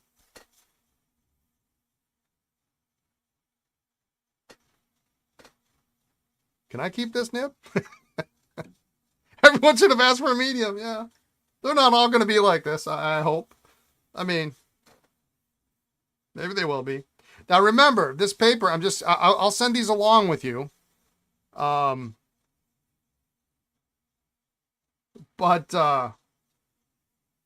this paper is a little absorbent. So if you're writing on something that's a little bit more Clairefontaine or whatever, it's going to be a smidge shorter, and it is dipped, so it's really going to be. See, this is immediately. This is more like how it normally is. Maybe not necessarily that scratchy, but.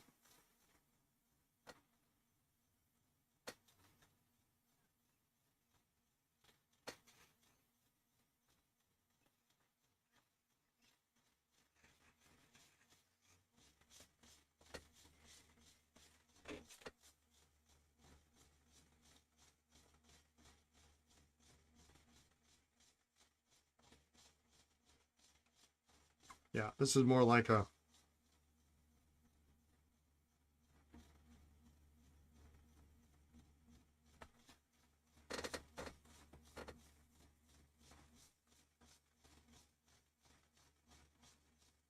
You always gravitate to Wall, Eversharp, and Schaefer, but then again, I actually have need of the manifold nibs they offer in a beautiful bends. Yeah, and that's another thing too. Like, a Schaefer Balance, fantastic pen. If you get one that's a lifetime, typically the nibs are thicker, so they are more like a manifold. Now you have a lever filler that you have to deal with. In fact, I happen to have the Balance in my pocket today. I forgot to bring a pen from home, believe it or not. And so I had this guy that's been on my bench. I said, well, it's a good time to put it in my pocket. I haven't used it at all today, but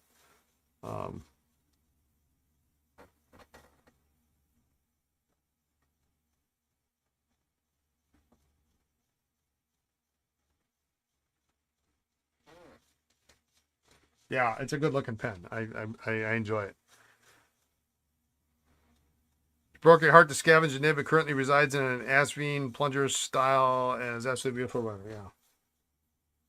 This one's more like a fine. Well, maybe not. I don't know. It's a little thicker.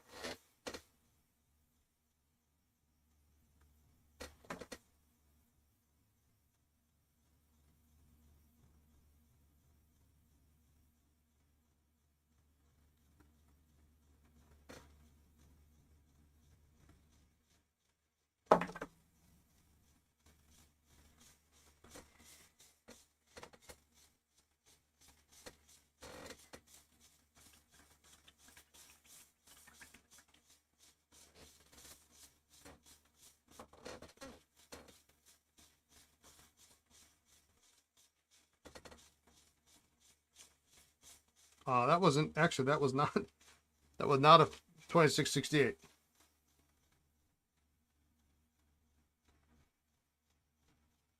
We're waiting the arrival of a Skyline Demi.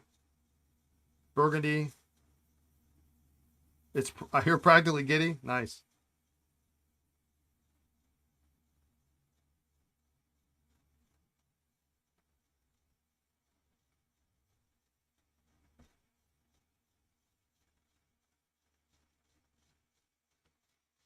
Okay, so you got two that are broader than others. This one's pretty spot on. And these two are maybe a little bit, yeah, maybe a smidge finer. So I think what I'll do is, I'm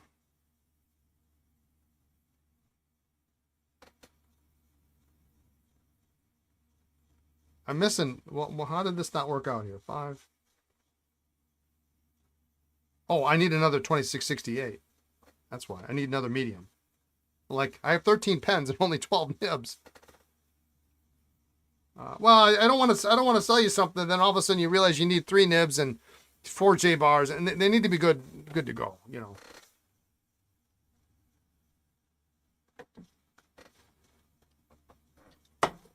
Oh, the other nibs in the ultrasonic.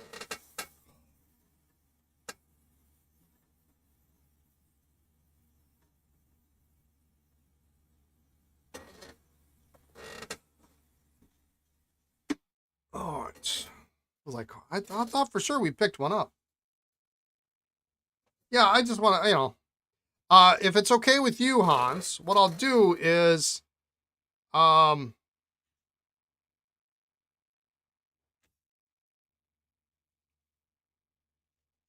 if this is helpful to you, your writing samples, and I got to find one here. 'Cause I don't like this nib. It's not. This was unbelievable for an extra fine. It's really great. I'll either relabel them or I'll leave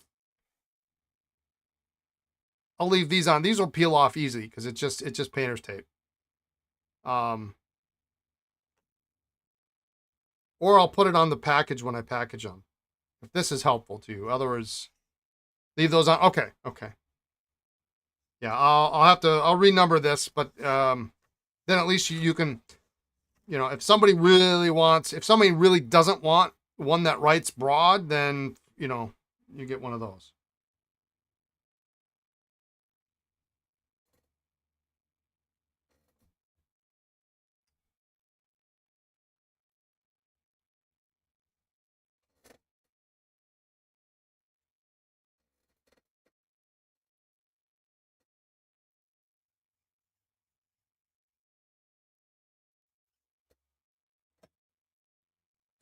When fitting a new breather tube in a vacuumatic filler, do you cut it just short of following the diagram for the best fill? You have to push. What I do is I depress the plunger and see how far the diaphragm extends to. And then I put my finger on the barrel, or I make some kind of a mental note on the barrel. And then I measure it, and you can get it to about 3 millimeters shy of that. I mean, obviously you don't want it to hit. And usually the breather tube, if it's on a vacuumatic, it'll curve, which is fine. But you don't want it to hit. So like within a couple of millimeters, 2-3 millimeters, 4, whatever is fine. That's what you want.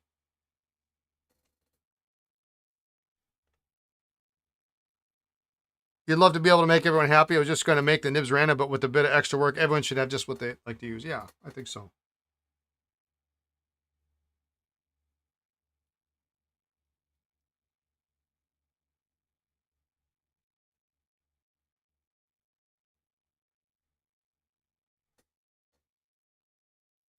Because in the end, unfortunately,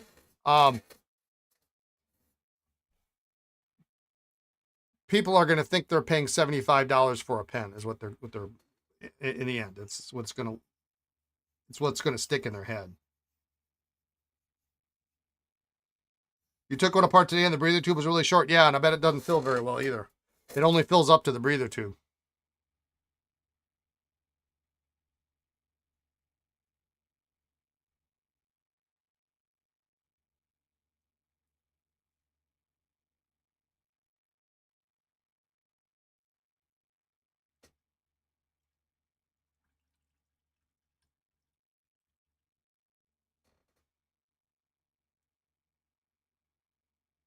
Indy, how you doing? The fine and extra fine nibs look awesome. Yeah. And you're awake again. You got home from a doctor's appointment, took a nap?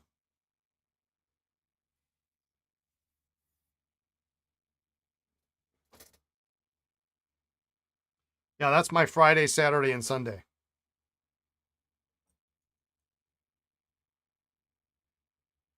As much as I miss having a storefront, a regular storefront, I should say. I mean, I've been having fairly regularly lately. Customers come into the store, clients come into the store.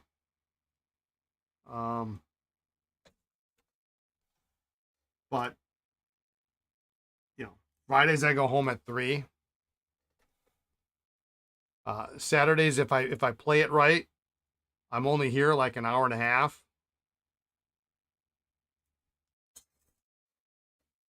Um, Go home, take a nap. Take a nap on Friday. Take a nap on Saturday.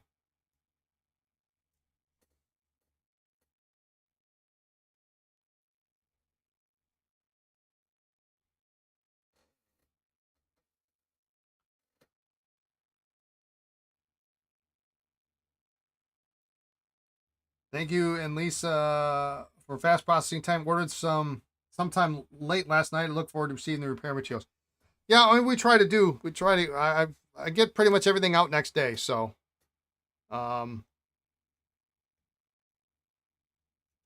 like I said earlier, this week it's going to be a little bit toward the end of the week. It's not going to be as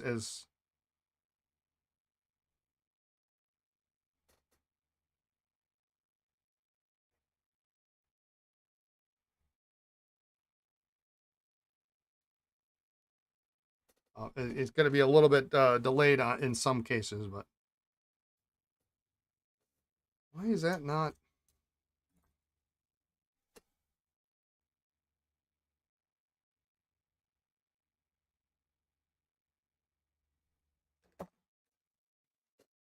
This nib gets like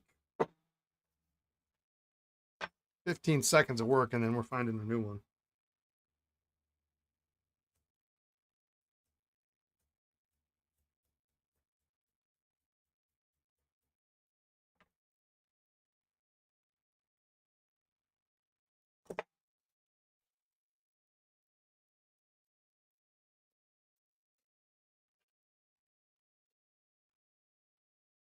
$75 for a pen and the tools should seem like a bargain for anyone with sense. Yeah, I know. I know. I'm also a little jaded because sometimes being on the retail side, you do have customers that are nonsensical. Um,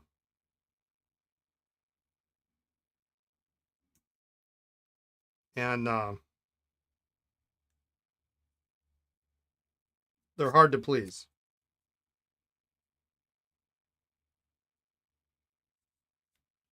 98%, 98.5% of everybody is really good. It's just that there's like a 1.5% sometimes that's maybe 1%.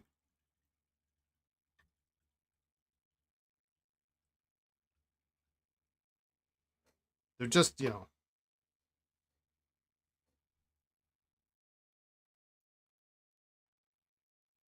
used to be hard to please too.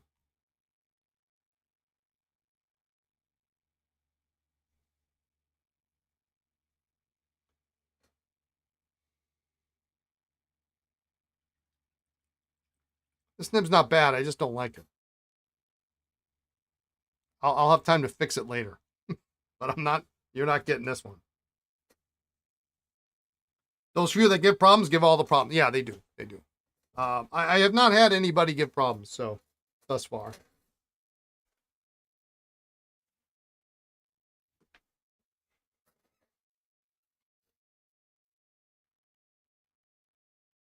You don't understand paying $150 for a new pen, but turning your nose up at $50 vintage.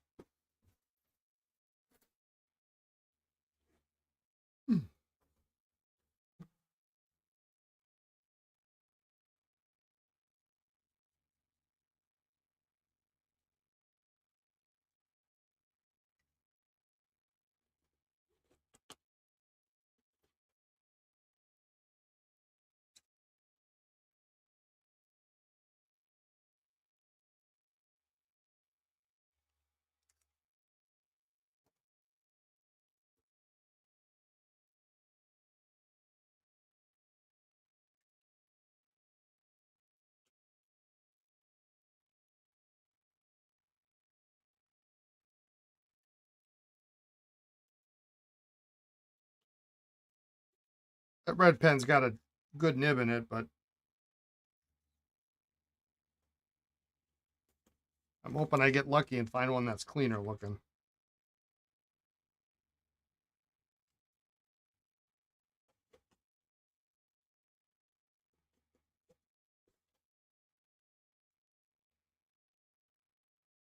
You got to go get dinner going. All right. Sounds good.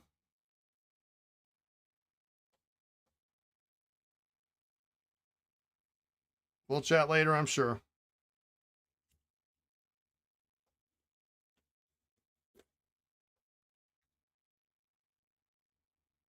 Oh, this one.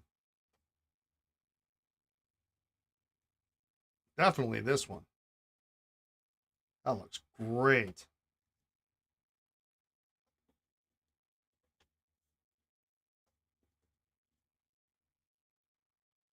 All right, so these two nibs.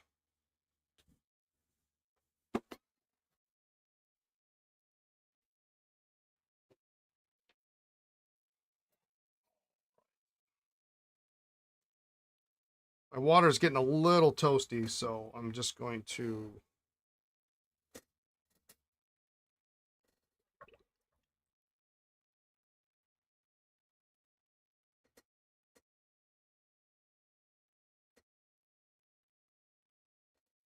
Yeah, have a great night.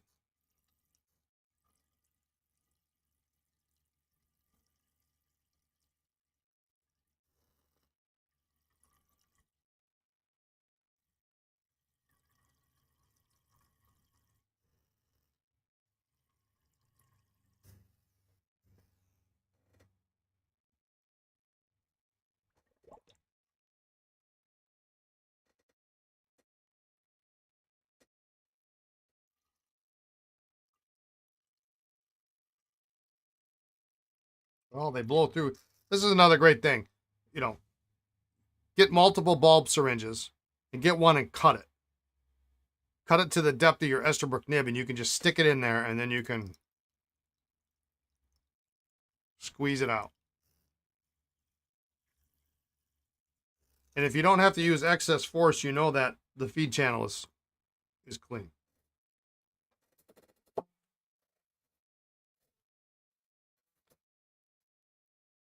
I know some folks who have multiple of them cut at various levels, so that you can use this one for Esterbrook's and whatever, and then they mark it on the back or they mark it on the side, and then they've got one that's cut a little bit further back. Maybe they got one that's specific, like this one will fit Parker 61s and Esterbrook nibs, and then maybe you cut one that's a little bit, as it goes back, it gets a little bit bigger, and you've got that for some other reason, whatever you need it for.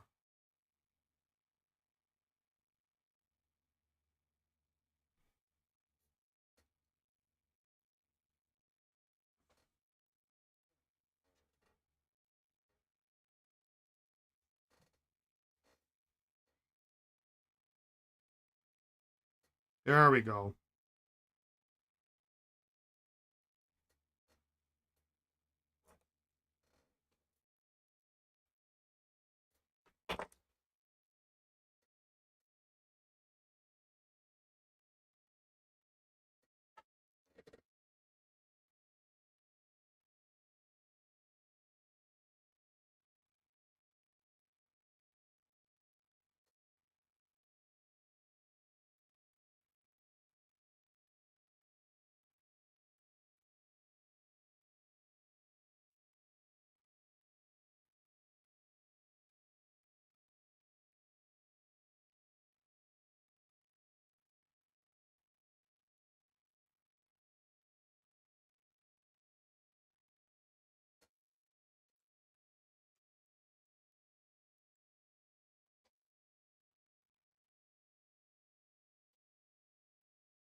All right, we got one extra fine to test, and then these are done, ready to ship tomorrow.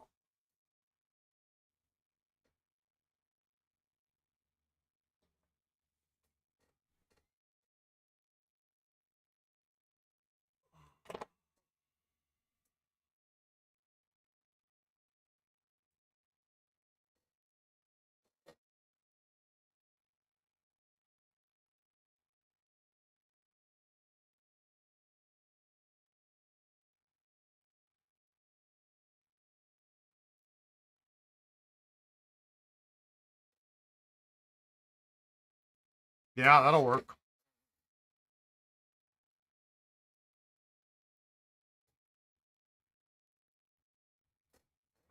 Wow, that's extra fine. See you tomorrow, Juicy. Gosh, is it really 10 after 4 already?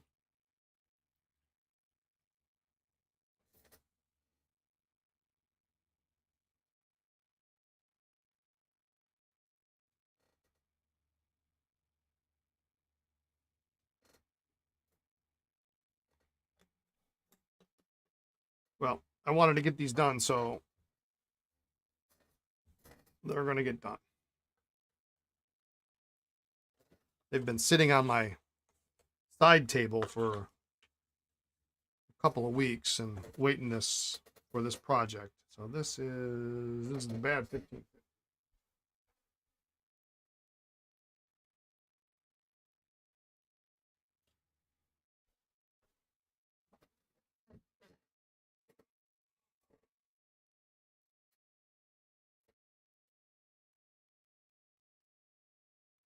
Okay.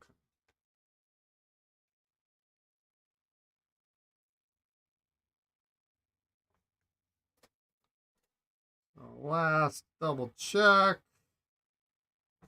I learned this from the time that I gave my seminar. I didn't check. I did a beautiful job. I really did. I had SJs, I had LJs. They were all black, of course. I had all the nibs. I took all the pens apart. I cleaned them out. Um, took the J bars out. Made sure the J bars were good. I did not check the sections, and I think I had 2 sections that were actually cracked. And thankfully, I had brought extra pens, so um,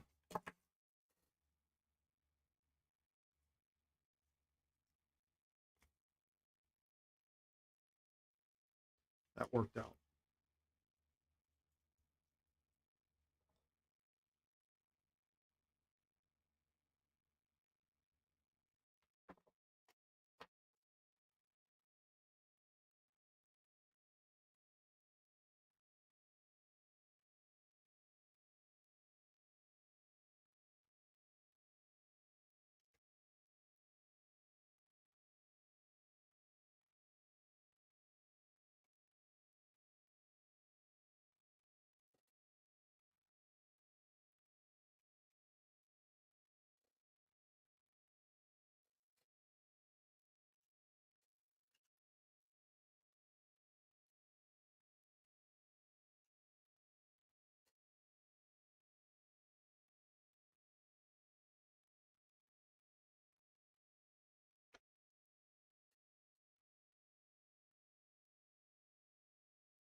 Just gonna put these in here. We'll check the sections at once. Check the clips to make sure those are good.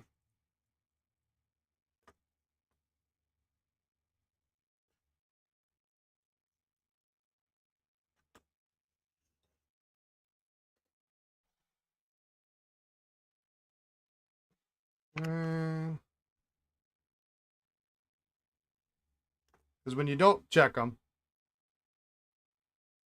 they'll be fine like 45 times out of 50.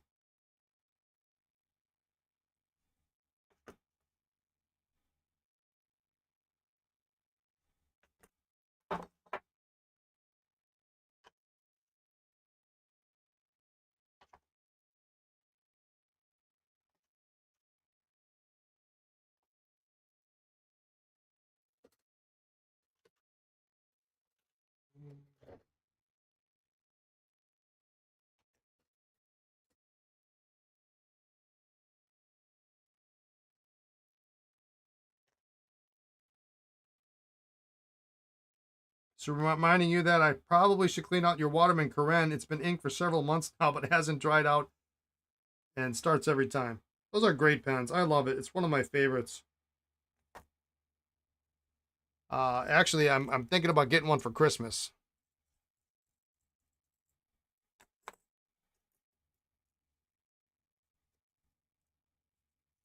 If sales are good, that's my Christmas present.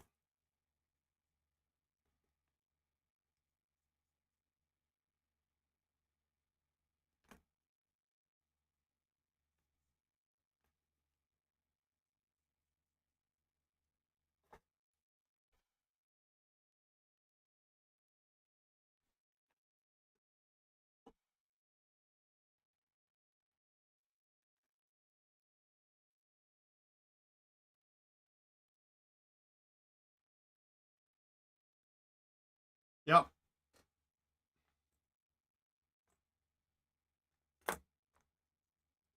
That one's cracked.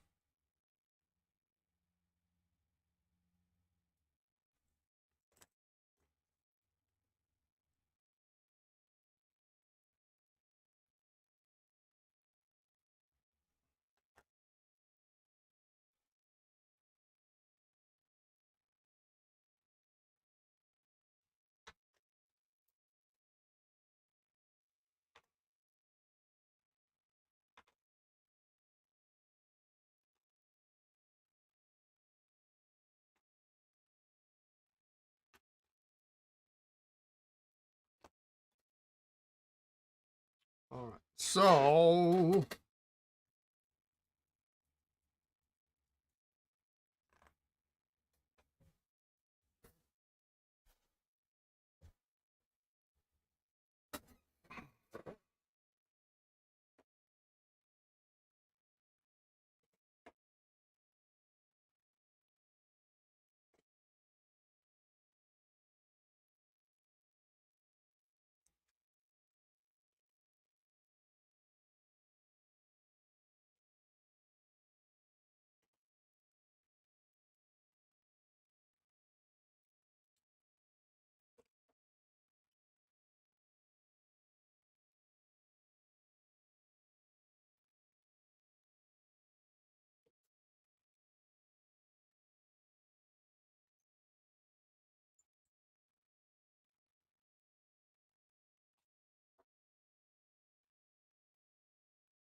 it still has a cartridge that came in.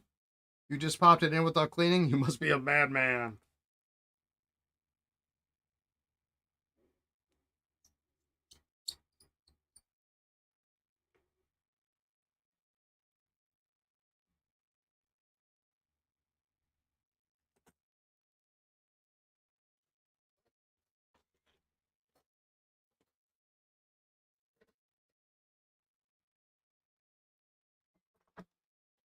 I get it, you know.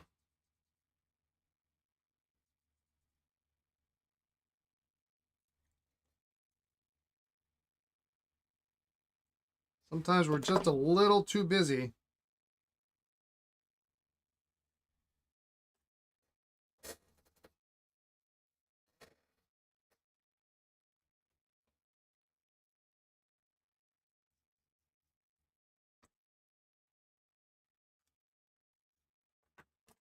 All right, almost done.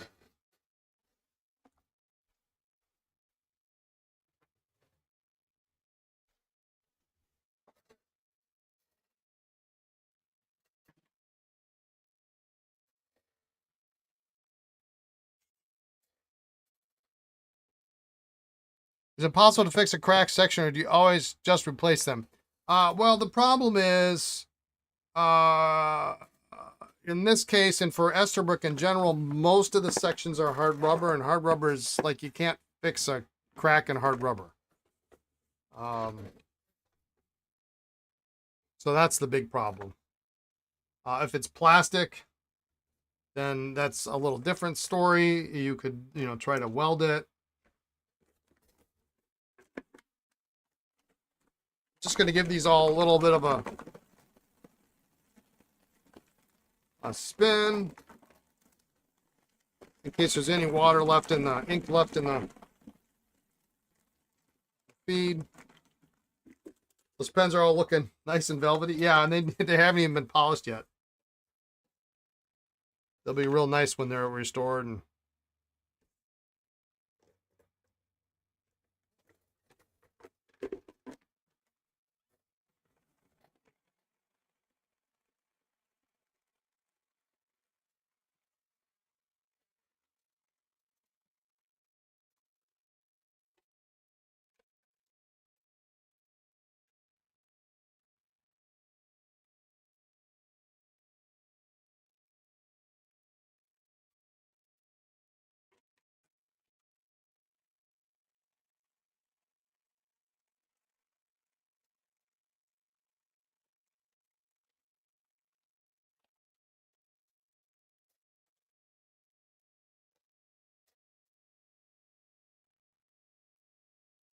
I mean, I never bothered to try to fix a cracked section, especially on an Esterbrook. I mean, you've got,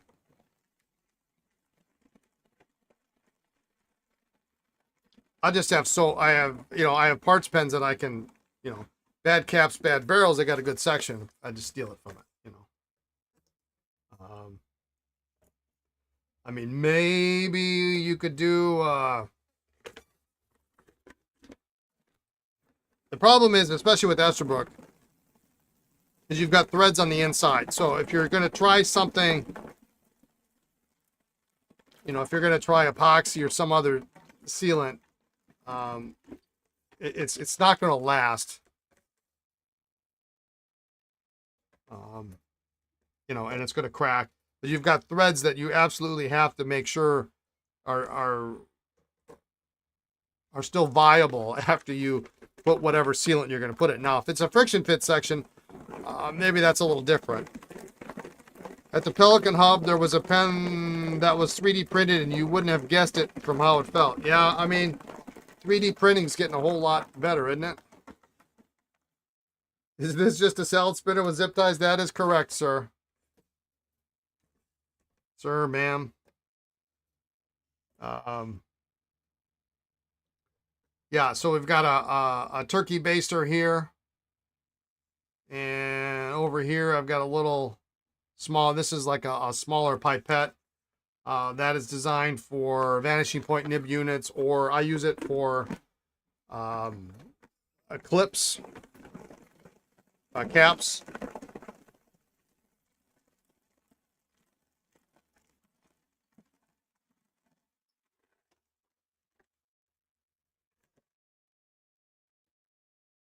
This was a gift from my friend who upgraded his, and then he sent this to me one day, and it's changed my life.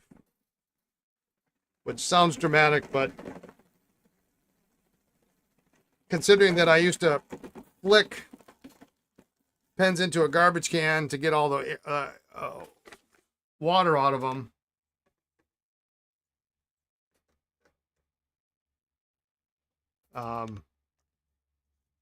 this takes much less. Sir, okay, yeah. You not seen a salad spinner in a long time? Let's see. It's good to see one actually being useful. Yeah, it reminds me of a good customer of ours, a good friend of ours. He a few months back we did. I took this to Pen Club, and I showed people how it works and taught them how to make one. And he looked at it. He says, "When I see a salad spinner, I just know," he said, "I just know nothing good is coming out of that." Because he knows his wife's trying to keep him healthy, and he doesn't like salad, and it was funny.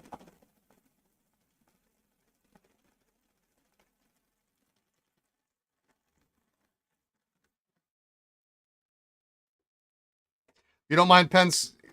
You don't mind cleaning out pens now that you have a salad spinner? Yeah, right. I mean, there's literally no excuse to at least start the process. Lisa and I have a rule at home about salad. I won't say I'm not a picky eater, but I have things that I don't like to eat, and I wouldn't do well in culinary school because I just don't. There's certain things I just don't like. Whether it be a texture thing or, like I'm one of those people who I like pasta sauce, I like red sauce, but I won't eat a raw tomato. It just grosses me out. So I won't say I'm picky. I'm not picky to the point where, you go to the restaurant and it's just embarrassing to eat with. I know what I'll eat and what I won't eat. And so when it's time for dinner and she say, well, do you want this? Do you want that? Like, yeah, that's great. The rule is if salad's on the menu, don't ever ask. Don't ever ask if I want a salad, because the answer is going to be probably 95% of the time, not really. Like, I don't want, that's not the first thing that comes to my mind. But if you just put it in front of me, I will happily eat it. So, the only salad you eat is Cobb from Chick-fil-A. It's criminally good. Yeah. Yeah, you know, I like Oriental salads, you know, with with like the teriyaki. And actually, believe it or not, when I eat a salad, most times if it's just a salad, maybe we put a little chicken in there or something.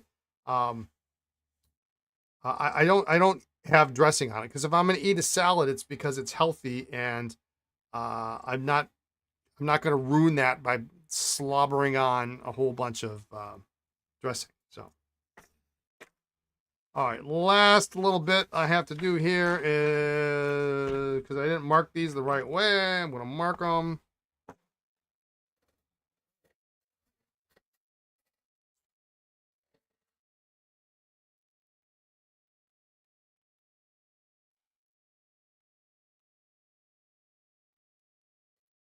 Okay, and so then these.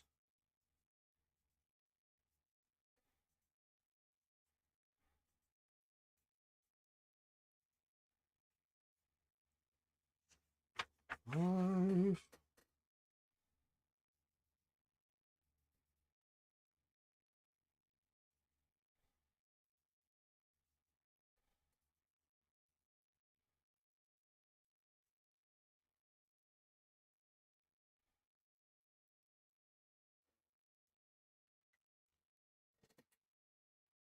Yeah, but you guys got to stop talking about food because I'm a solid hour away from food. So, hour and 15 minutes away from food. All right, good. These are done. Or they're prepped. They're not done. They're prepped. They will be in the capable hands of some new aspiring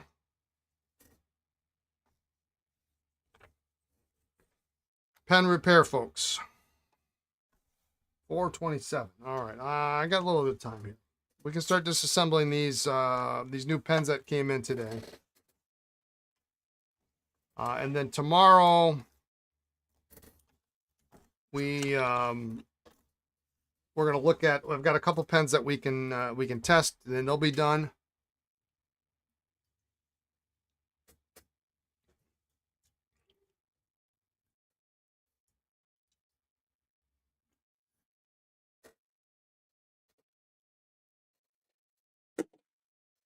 All right.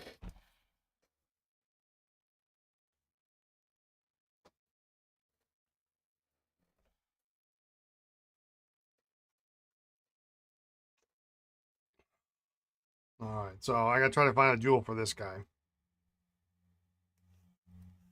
Yeah, blue vac.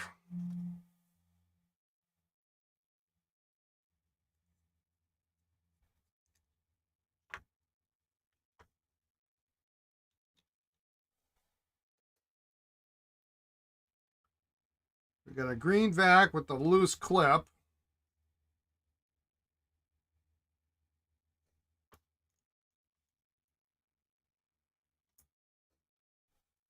That's not going to be fun.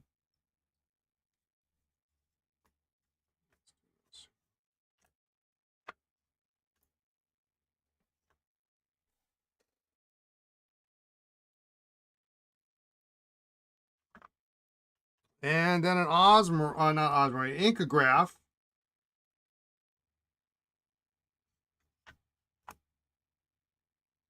Which I don't normally work on, but it's a lever filler. And as long as the nib, this portion here, the needle is straight, it's a straightforward lever filler repair.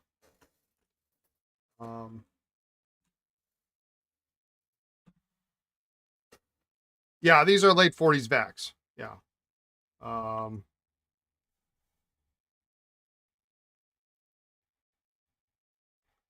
46, fourth quarter on the blue. 46, second quarter on the green.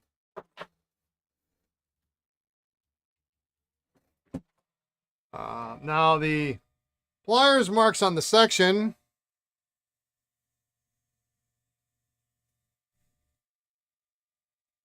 always concern me.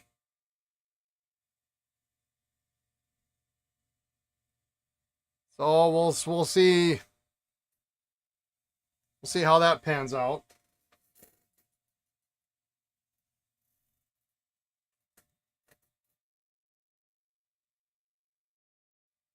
Yeah, it's gnarly. The bummer part is it's plastic. If it were hard rubber, we could get a majority of that out or lessen the impact of it. It's still possible a little bit, but we have to toe that line of heating it hot enough to get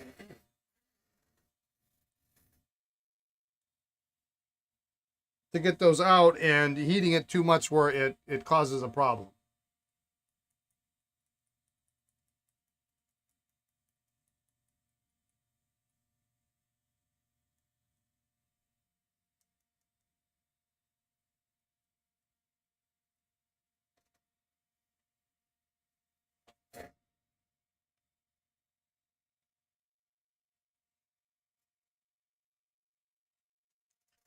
And it just astounds me that you'll see this on vintage pens. You'll see pliers marks,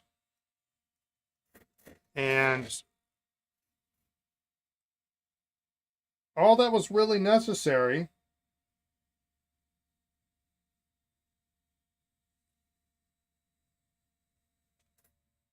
is a little bit of heat.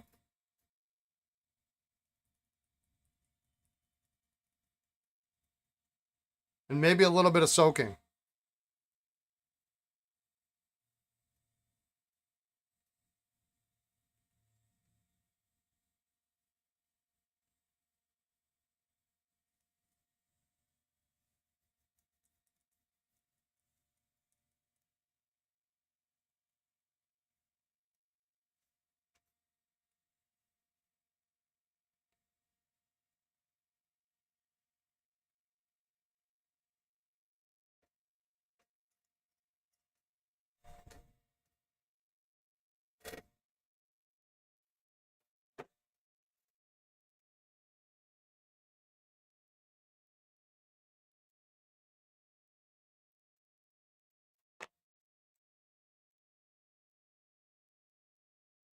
This one is admittedly a little bit tough, but it didn't take much heat for it to move.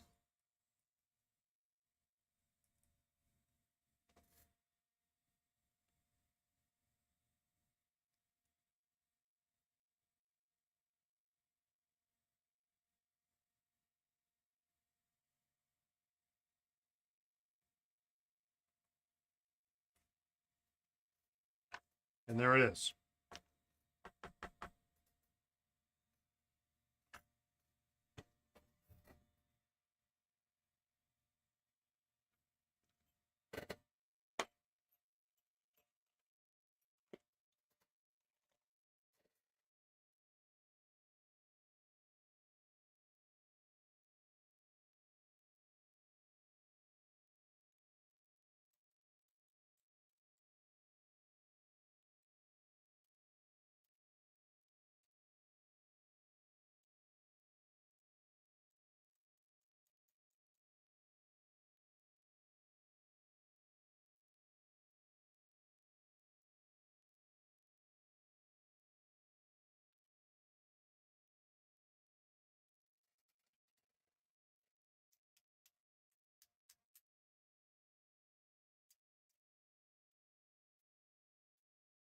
Yeah, no pliers needed if you do it right.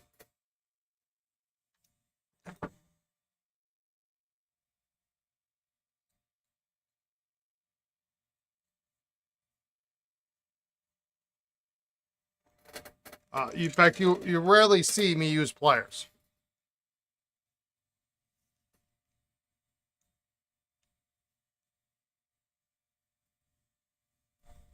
Guess the previous owner wanted to repair it themselves. I mean, it almost has to be, right? It gives you the same trepidation as bite marks on vintage pens. There's a story to be told in those markings. Yeah, I mean, if they're not terrible, you can live with it.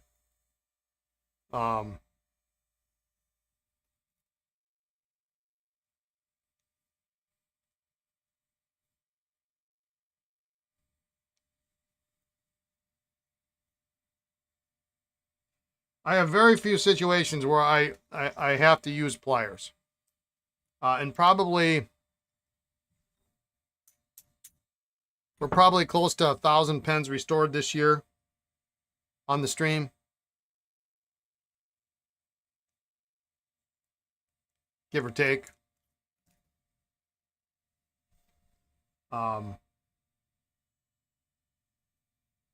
It probably been less than 10. Now these threads are kind of messed up here.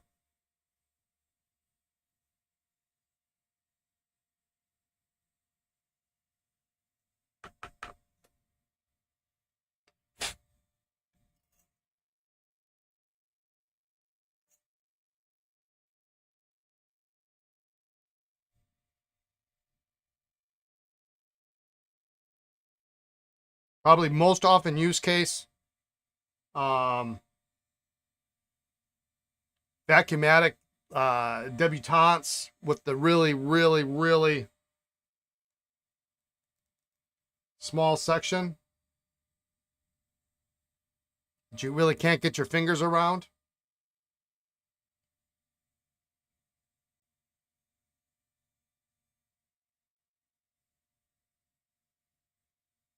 Yeah, it's a lot of pens. It's right around 1,000, I think.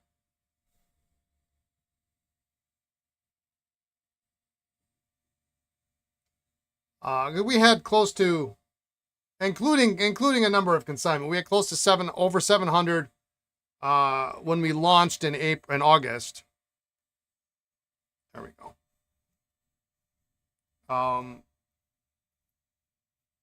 I've got a backlog of a couple hundred. And then countless pens restored for clients. So yeah, about 1,000 pens so far this year.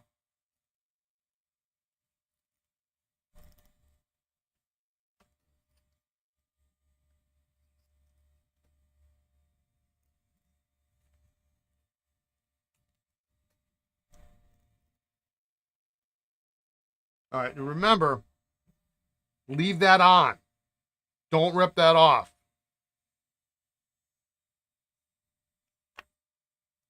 I know that the inclination is going to be the first thing you want to do is you want to rip that part off. But if you leave it on, you've got something to grab.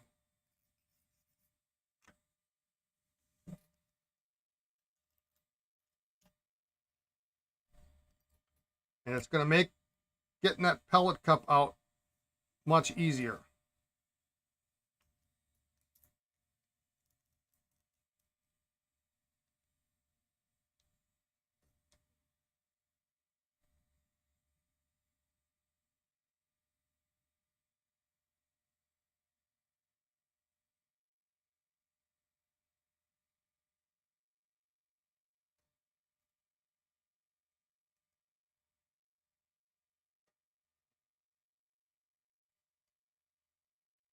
And it may not work, but for sure not going to make it any easier if you rip it off.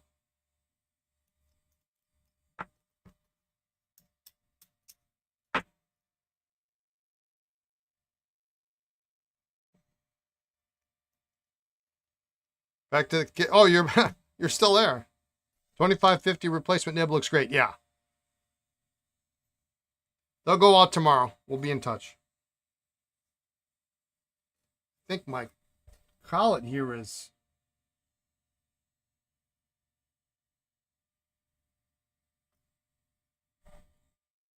there's something in here.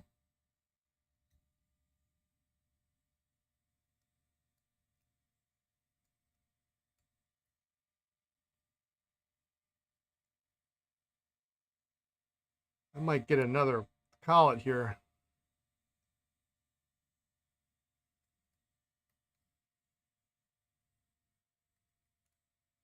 On the road.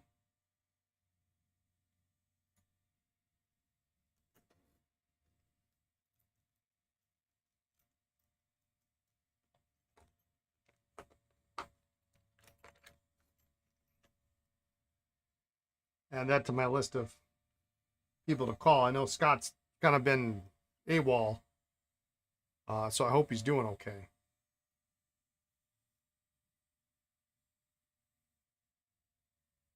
Well, it's nice transparency on this one.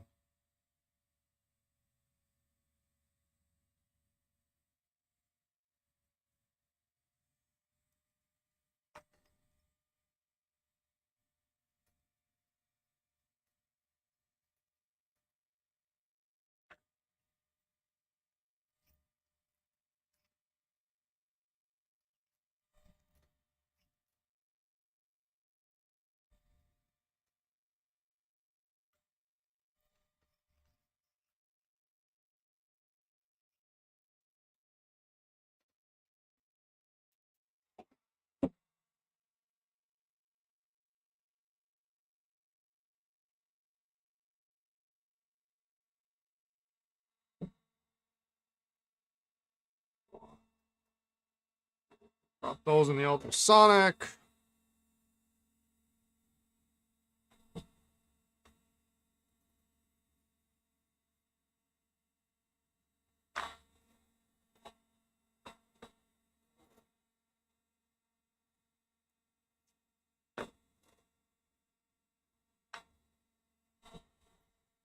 Here's my other trick if you haven't seen it. If you're doing multiple pens at a time and you're dropping them in the ultrasonic and the parts are identical and you don't want to mix them up, tape the second one. So if you've got them in the tray, because if you only had one, you're not going to always tape the first one. You always tape the second one, and the third one you mark. Because these two sections may be interchangeable, but if this is, you know, the client's, and I don't know if this is or isn't the case, but let's just say if this was grandfather's pen and grandmother's pen, you want the right nib on the right pen. So, and since these two nibs are pretty equally the same, and sometimes you'll see me, like with Esterbrook, you'll see me write 1, 2, 3 for the numbers in the pen in the tray, 1, 1551, 2, 2668, and then I know what nib goes with what pen.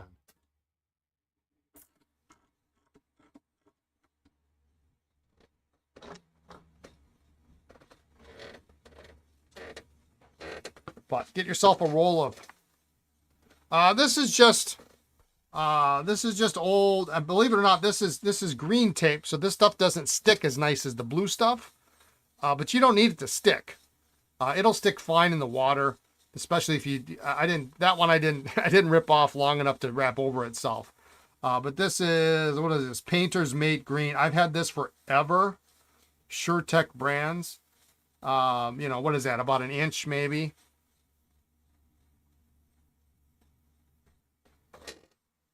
Three-quarters of an inch tape. And actually the funny thing was I wanted to get another roll because I'm almost out. And yeah, I've had this for a while. I mean, it was, you know, it was probably a big thick roll when I first got it.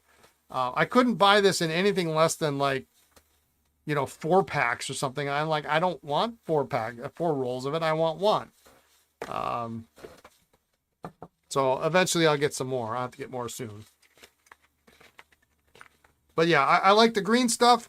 And then I mark all my pens, my parts pens with it too then, because like if I have a pen that's got a cracked barrel, but it's really hard to see, I put a piece of tape over the barrel, and either lately I write on there, cracked barrel, or if the cap is cracked or there's a problem with the cap, I put a piece of tape around the cap. So that way when I go in the parts bin and I'm looking for something, I'm like, well, why is this pen in here? This pen looks great. Oh, well, it's, you know, it's got a crack. I don't have to find after 20 minutes of sorting it out that I wasted my time.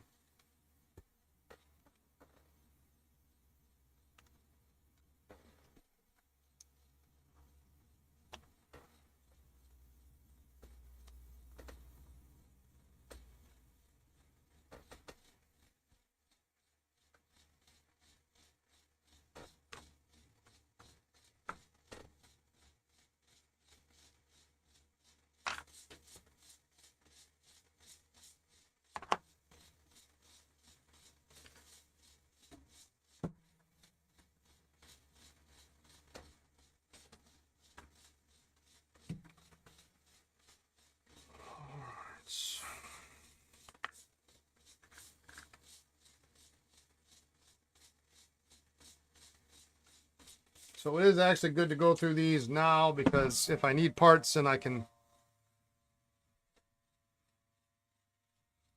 be looking in Ohio at the end of the week.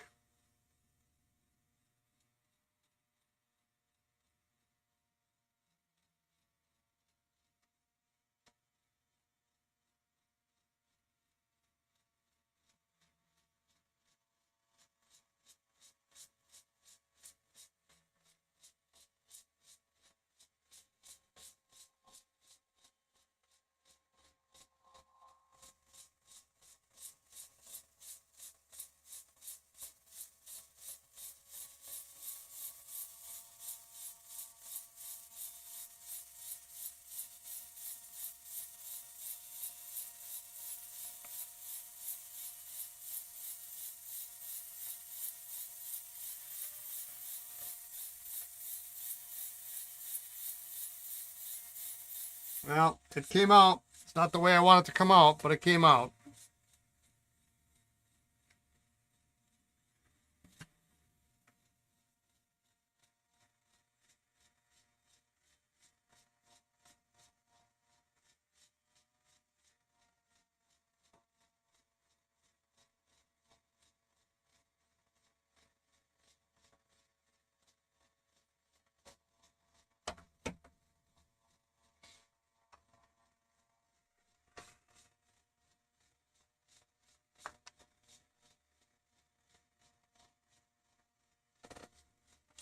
But it came out. So that's really the good news.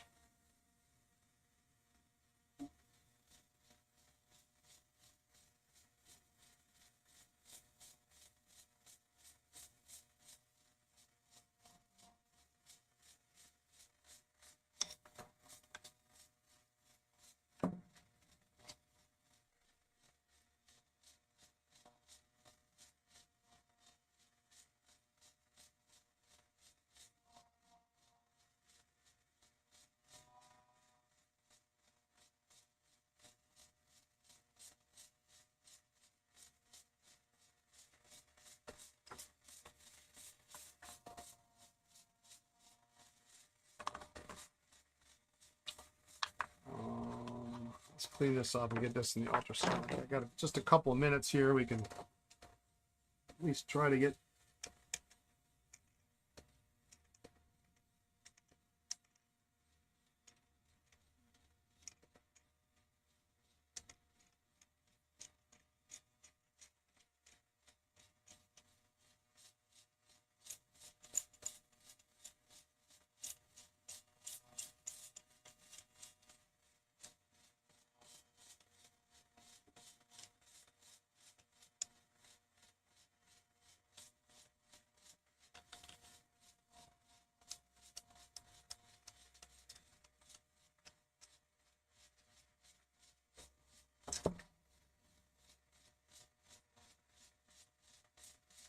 Okay. So be careful when you drop that in the ultrasonic.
Besides shellac, are there any other adhesive that you encounter?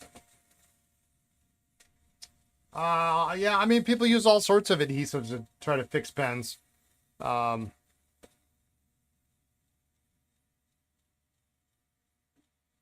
Usually you get reasonably lucky and yeah, that didn't work. Worth a try. And you know, soaking or heat usually takes care of it.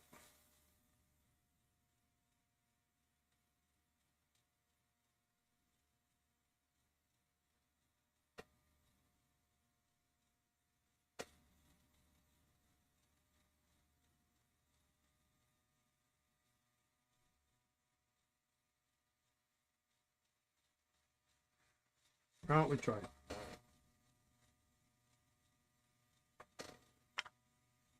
That diaphragm is sticky.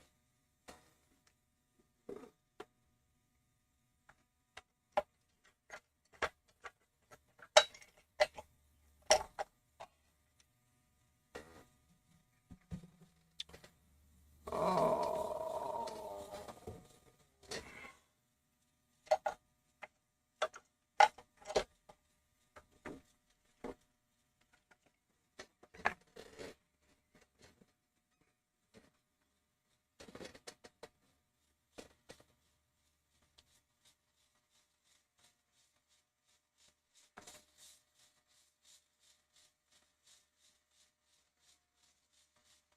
I mean, you know, people use super glue and Elmer's glue and any number of adhesives.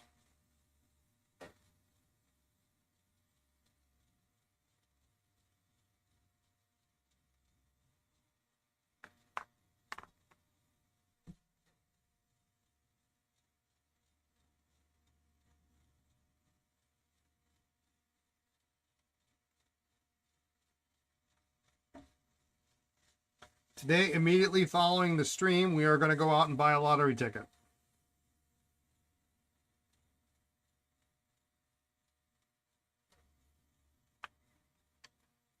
And my buddy Hans isn't even watching.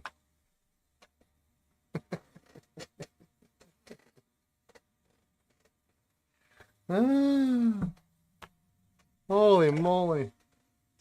That doesn't happen very often. You're probably crazy. You just fixed a coffee. I was drinking a lot of coffee last week. Yeah, at least it was video proof. Yeah, right.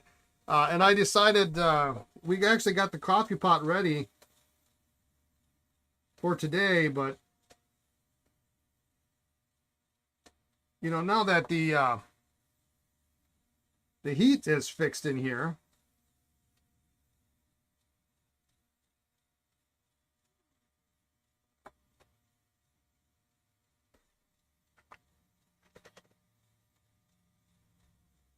I don't feel the need to have it.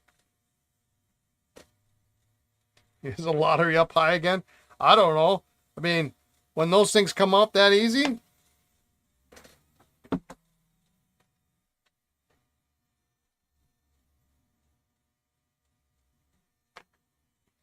I'm gonna drill these out tomorrow. I'm just gonna clean them up a little bit. We're getting close to 5.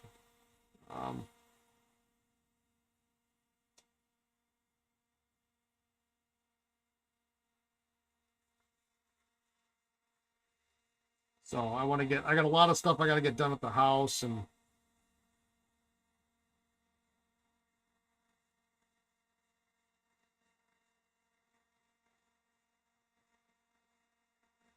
packing that needs to be done. And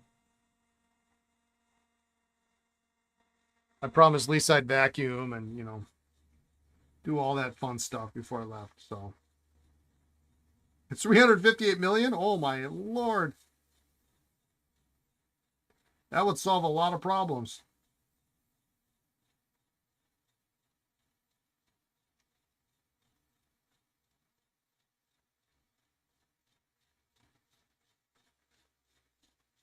I keep a couple million for myself, give the rest away.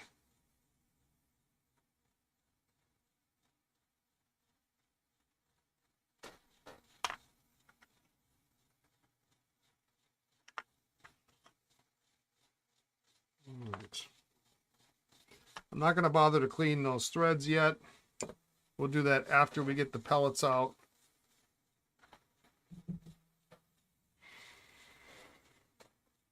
You buy an expensive fountain pen? I most certainly would.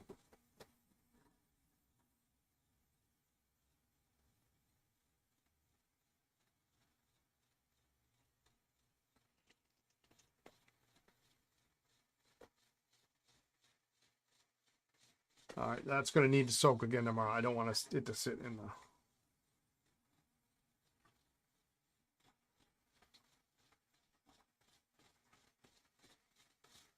These.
See if we got most of the ink out of this thing.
This is a pen for Lisa, so I want to get it done.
I'm going to spin this Inkograph cap out.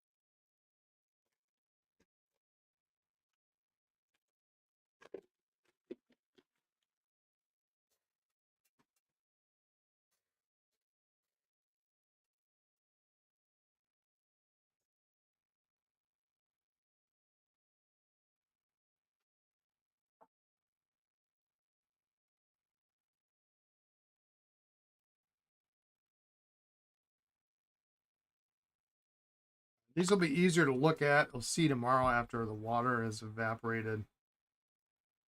Sometimes it's just hard to see. It's an old diaphragm when the inside is wet.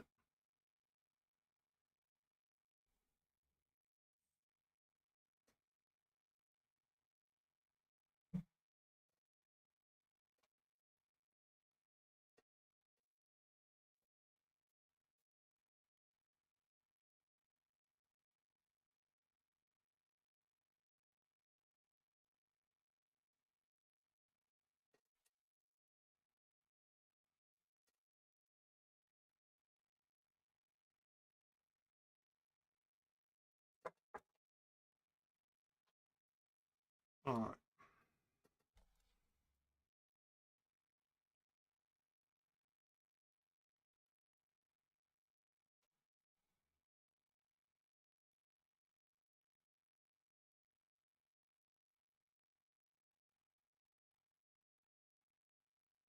So this is going to need more soaking tomorrow. This here will unscrew from the inside of the section. And then we can remove the needle.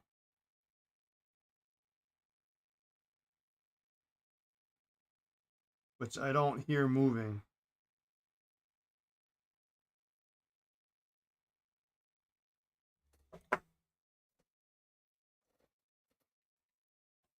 Just for fun, let's just try a little heat.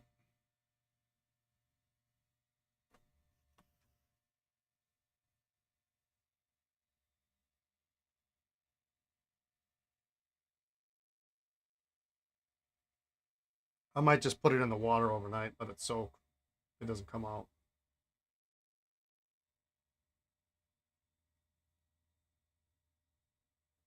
But when you do it, be careful of this portion here. You don't want to accidentally bend it.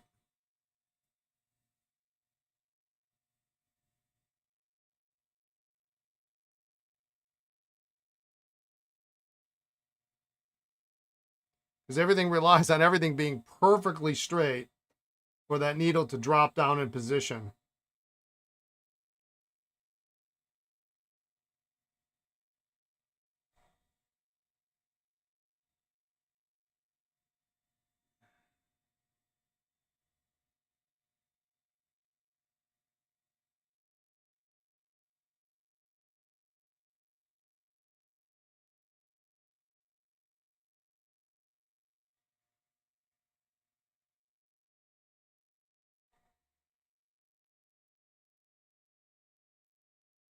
Yeah, we're going to let it soak.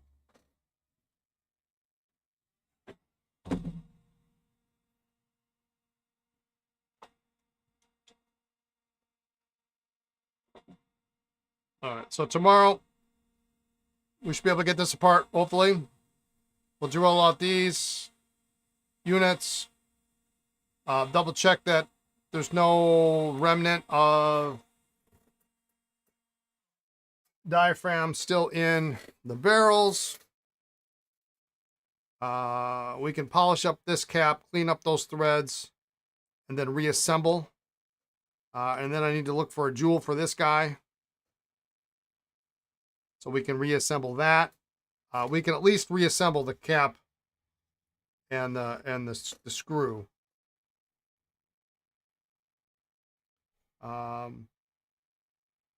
We can get diaphragms on here, get them back reassembled into the barrels. And on this one, assuming everything comes apart as it should, a new sack on it, and then Wednesday we should be able to test them and they'll be done. So so we've got that. That's for tomorrow. Customer information in there. Nice, keep that covered up. We've also got for tomorrow. These are the 4 vintage pens we were working on last week. So a couple of third tier guys, this nice Parker Thrift Time and a Parker VS. We've got those. And then we will continue on with the, what do we got? A Pilot 78G, a Parker 45. We got a nice cross there. A 75 Ciselé. This here is a 45. Originally it was a felt tip, but you can put a roller ball in there. 75 Ciselé ballpoint and a 75 Ciselé pencil. I'll see if we got a replacement mechanism. This one's cracked. And we got anything else that's kind of in the middle of nothing? I think that's it. So that's what we got to work on tomorrow. And then if we get through all of that, I got more pens. So I just got a bunch of pens in, and we'll get started on those. So Lisa's going to be done any minute now. And I am going to be headed home, do a little riding. And if y'all are on Zwift, I will see you in, well, I guess if you're Zwifters, you know that this week is, I believe, new roads in New York on the platform. So that will be, that's supposed to be real fun. And we'll go from there. So thanks everyone for joining, for tuning in. Have a great evening, a great afternoon, a great morning, wherever you are in the world. And be kind, be well, and we'll catch you tomorrow, all right? Take care, everyone. Night.